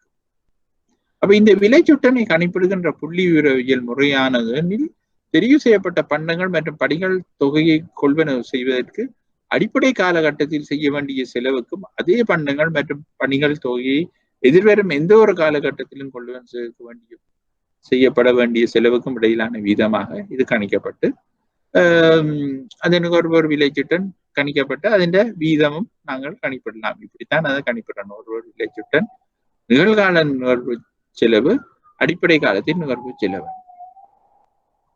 ஏதேனும் 2 காலகட்டங்களுக்கு மத்தியிலான விலைச்சுட்டனின் சதவீத மாற்றம் பணவீக்க வீதமாக கருதப்படும். அவ்வாறு பணவீக்க வீதம் பொதுவாக 2 விதத்தில் பயன்படுத்தப்படும். ஆண்டு பணவீக்கம், இயர் டு இயர். அதாவது ஒவ்வொரு வருடமும் நாங்கள் போன டிசம்பரோட ஒப்படைக்க இந்த டிசம்பர்ல எவ்வளவு விலைச்சுட்டன் அதிகரிச்சிருக்கோ அதை நாங்கள் பணவீக்கமாக சொல்லிக் கொள்ளலாம். ஆண்டு சராசரி பணவீக்கம். அப்ப இதுகளை நாங்கள் பார்த்து கொள்றது நல்ல என்று சொன்னால் நாங்கள் இப்ப எங்களோட எக்ஸாம் பேப்பர்ஸ் அதுகளை பார்க்க போகும்பொழுது இதுகள் எங்களுக்கு விளங்க வேண்டும். அப்ப ஆண்டு பணவீக்கம் என்பது வேற, ஆண்டு சராசரி பணவீக்கம் என்பது வேற. இதுல எந்த ஒரு 12 மாதத்தினர், உதாரணமாக 2019 மார்ச்சிலிருந்து 2020 பிப்ரவரி என்று சொன்னா சராசரி விலைச்சுட்டன் எடுத்துத்தான் அதுல அந்த தமிழை திருத்திக் கொள்ளுங்க, சுட்டன் என்று வரணும். சுட்டனின் சதவீத மாற்றமாக இருக்கு. ஒவ்வொரு மாதத்துக்கும் உரிய விலை எடுத்து அந்த சுட்டண்ட சதவீத மாற்றத்தை எடுக்கிறது சராசரி. ஆனா இயர் டு இயர் சொன்னா நாங்க ஒரு வருஷத்துக்குரியதே மற்ற வருஷத்துக்குரியதையும் எடுத்து பார்க்கிறோம். அப்ப பொதுவாக நாணய கொள்கையை நடைமுறைப்படுத்துகின்ற போது அனைத்து நாடுகளிலும் மத்திய வங்கிகள் நுகர்வோர் விலை சுட்டன்கள் ஆண்டுக்கு சுட்டனின் ஆண்டு மற்றும் ஆண்டு சராசரி பணவீக்க வீதங்களில் மாற்றங்களை தொடர்ச்சியாக ஆராய்கின்றன. அப்ப நாணய கொள்கையை நாங்கள் நடைமுறைப்படுத்துகின்ற போது நாடுகளின் மத்திய வங்கிகளின் நுகர்வோர் விலை சுட்டன் ஆண்டு மற்றும் ஆண்டு சராசரி பணவீக்க வீதங்களின் மாற்றத்தை தொடர்ச்சியாக ஆராய்ந்து கொண்டிருக்கும். பணவீக்க இலக்குகள் மற்றும் பணவீக்க எதிர்வு கூறல்களுக்கும் மேற்படி பணவீக்க வீதத்தை தளபதியாகத்தான் தயாரிக்கப்படும். அப்ப எப்பவும் நாங்கள் கவனத்துல கொள்ளணும், பணவீக்க வீதம், சராசரி ஆண்டு பணவீக்க வீதம், இந்த ரெண்டும் முக்கியமாக இருக்கின்றது. உதாரணமாக இலங்கையில் நாணய கொள்கையை நடைமுறைப்படுத்துகின்ற போது 2013ஆம் ஆண்டை அடிப்படையாக கொண்டு கொழும்பு நுகர்வோர் விலை சுட்டன் தான் பயன்படுத்தப்படுவதோடு இவ்விலை சுட்டன் 2019 டிசம்பர் மாதத்தில் 132.4ஆகவும் இதன் பிரகாரம் ஆண்டு பணவீக்கம் 4.8 வீதமாகவும் ஆண்டு சராசரி பணவீக்கம் 2019 4.3 வீதமாகவும் இருந்தது. அதே போன்று அநேகமான நாடுகளில் மைய பணவீக்கம், கோ இன்ஃபிளேஷன் என்று நாங்கள் சொல்லிக் கொள்வோம். அதை நீங்கள் விளங்கிக் கொள்ளுங்க. மைய பணவீக்கம் என்றால் கோ இன்ஃபிளேஷன் ரேட் என்று நாங்கள் சொல்வது. ஏனென்றா நாங்கள் இனி படிக்கும் பொழுது அடிக்கடி இந்த கதை வரப்போகின்றது. மேலும் ஒரு பணவீக்க வீதம் நாணய கொள்கையை நடைமுறைப்படுத்தும் போது பயன்படுத்தப்படுகின்றது. அப்ப மைய பணவீக்க வீதமும் மேலே காட்டப்பட்ட நுகர்வோர் விலை சுட்டனை தழுவியதாகத்தான் கணிப்பிடப்படுகின்றது. நுகர்வோர் விலை சுட்டனில் காலநிலை போன்ற எதிர்க்கள் காரணமாக எப்போதும் அல்லது ஒரு சுழற்சி ரீதியில் மாற்றமடையும் விலைகளை கொண்டுள்ள உணவு பண்டங்கள், தலுசக்தி போன்ற பண்டங்களை விலை சுட்டனில் இருந்து நீக்கிவிட்டு எஞ்சிய பண்டங்கள் மற்றும் பணிகளின் பொருட்டு விலை சுட்டனை கணிப்பிட்டு அவ்விலை சுட்டனை தளவிதையாக கணிப்பிடப்படுகின்ற பணவீக்க வீதம் மைய பணவீக்கம் எனப்படும். அப்ப மாணவர்களே, இந்த இடத்துல நான் உங்களுக்கு இந்த நாணய கொள்கையும் இந்த என்ன சொல்றது, இந்த ஹெடிங் சுட்டன், பணவீக்க சுட்டனும் என்றதை நான் இதுல கொண்டாடுறேன் என்று சொன்னால் இது எங்களோட பாஸ் பேப்பர்கள் பார்ப்பதற்கு மிகவும் முக்கியமான ஒன்று. அப்ப இப்ப நாங்கள் 3 விதமான பணவீக்கத்தை நாங்கள் பார்க்கின்றோம். ஆண்டு சராசரி பணவீக்கம் அதென்றால் என்னென்று நாங்கள் பார்த்து விட்டோம். அதற்கு பிறகு சராசரி பணவீக்கம், ஆண்டு பணவீக்கம், சராசரி பணவீக்கம், இப்ப மைய பணவீக்கம். இந்த மைய பணவீக்கம் என்றால் என்ன என்று நாங்கள் பார்க்கின்றோம் என்று இப்ப உங்களுக்கு விளங்கணும். மைய பணவீக்கம் என்பது சொன்னால் அடிக்கடி இந்த விலைகள்ல மாற்றம் அடைகின்ற சில உணவு பண்டங்கள், வலு ஃபியூல் பிரைசஸ், அதுகள் எல்லாம் இந்த விலை சுட்டன்ல அடிக்கடி மாற்றங்களை ஏற்படுத்துகின்ற காரணிகள். அப்ப அந்த காரணிகளோட விலை மாற்றங்களை நாங்கள் கைப்படாம அதை ஒரு கரையில வச்சு போட்டு மிச்ச பொருட்களோட விலைகள்ல வச்சு கணிப்பிடுறதுதான் அந்த விலை சுட்டனை தான் மைய பணவீக்க வீதம் என்று நாங்கள் சொல்லிக் கொள்வோம். Core inflation rate. அப்ப நீ அங்கால நாங்கள் எக்ஸாம் விஷயங்கள் படிக்க போகும்போது core inflation rate, year to year inflation rate, average inflation rate என்னன்றதை நாங்கள் பிறகு நாங்கள் தடவி கொண்டு நிக்க இயலாது.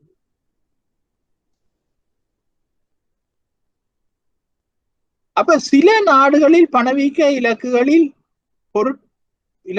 பொருட்டு மைய பணவீக்கமே பயன்படுத்தப்படுகின்றது.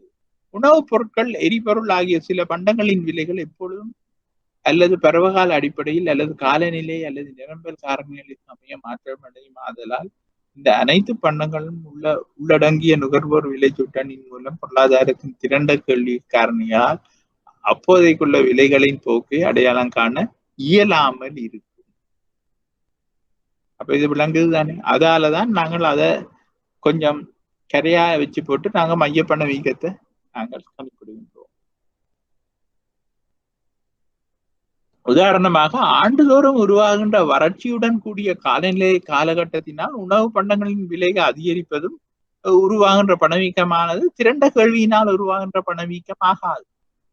அப்ப எங்களுக்கு வேணும் அக்ரிகேட் டிமாண்ட்ல ஏற்படுகின்ற அதிகரிப்பால வார பண வீக்கத்தை தான் உண்மையான பணவீக்கமா நாங்கள் சொல்ல விரும்புகிறோம். ஒரு பொருளுடைய தட்டுப்பாடு ஏற்பட்டு அதால விலை கூடி ஏற்படுற பணவீக்கம் வந்து உண்மையான பணவீக்கம் ஆகாது. இவ்வாறான ஒரு பணவீக்க நிலைமையை கட்டுப்படுத்துவதற்கு கடுமையான ஒரு நாணய கொள்கையை நடைமுறைப்படுத்துவதனூடாக பொருளாதாரத்தின் ஏனைய உற்பத்தி மற்றும் நுகர்வு விடயங்களில் பாதகமான தாக்கம் ஏற்படும். நாணய கொள்கையானது பொதுவாக பொருளாதாரத்தின் பண நிரம்பல் போன்ற திரண்ட கேள்வியினூடாக உருவாகின்ற பணவீக்கத்தை அல்லது பண சுருக்கத்தை கட்டுப்படுத்தும் பொருட்டே பயன்படுத்தப்படுகின்றது. அப்ப அதை விளங்கி கொள்ளும். இந்த திடீரென்று பொருட்கள் தட்டுப்பாடுகளால் ஏற்படுற பணவீக்கம் பண சுருக்கங்கள் எங்களுக்கு தேவையில்லை. அப்போ உண்மையான திரண்ட கேள்வியினூடாக ஏற்படுகின்ற பணவீக்கத்தை கட்டுப்படுத்துறதுதான் நாணய கொள்கையின் முக்கிய நோக்கம். அதாலதான் இந்த மைய பணவீக்கத்தை நாங்க கணிப்பிடுகின்றோம். இந்த மைய பணவீக்கத்தை கணிப்பிடுவதற்கு இப்படியான ஐட்டம்ஸை நாங்கள் தவிர்த்து போட்டு மிச்ச பொருட்கள் மூலமாக அந்த பணவீக்கத்தை நாங்கள் கணிப்பிடுகின்றோம். அதனால் மைய பணவீக்கமானது நாணய கொள்கையை நடைமுறைப்படுத்துவதற்கு மிகச்சிறந்த அளவீடாகும் என சிலர் கருதுகின்றனர். இலங்கையிலும் மைய பணவீக்க மதிப்பீடுகள் உள்ளக ரீதியில் பயன்படுத்தப்படுவதோடு சில நாடுகளில் மைய பணவீக்கமும் பொதுமக்கள் அறிவதற்காக பயன்படுத்தப்படுகின்றது. அப்ப லேசில இந்த மைய பணவீக்கத்தை எல்லா நாடுகளும் பொதுமக்களுக்கு அறிவிக்கிற இல்லை. நாணய கொள்கையானது திரண்ட கேள்வியை மற்றும் நோக்கங்களுடன் நடைமுறைப்படுத்தப்படுவதால் அதற்கு திரண்ட கேள்வியில் உள்ளடங்கியுள்ள சில பண்டங்கள் மற்றும் பணிகளின் ஒரு தொகுதியின் விலை பணவீக்கத்தை இலக்காக கொள்ளுதல் நடைமுறை ரீதியில் பிழையானதாகும். அப்ப நாங்கள் அதில் விளங்கிக் கொள்றது நல்லம். நாணய கொள்கையானது திரண்ட கேள்வியை மாற்றும் நோக்குடன் நடைமுறைப்படுத்தப்படுவதால் அங்கு திரண்ட கேள்வியில் உள்ளடங்கியுள்ள ஒரு சில பண்டங்கள் மற்றும் பணிகளின் தொகுதியின் விலை பணவீக்கத்தை இலக்காக கொள்ளுதல் நடைமுறை ரீதியில் பிழையானதாகும் என்பது மைய பணவீக்கத்தை கட்டுப்படுத்துவதற்காக நாணய கொள்கை நடைமுறைப்படுத்தல் பற்றிய எதிர்வாதமாயும் உள்ளது.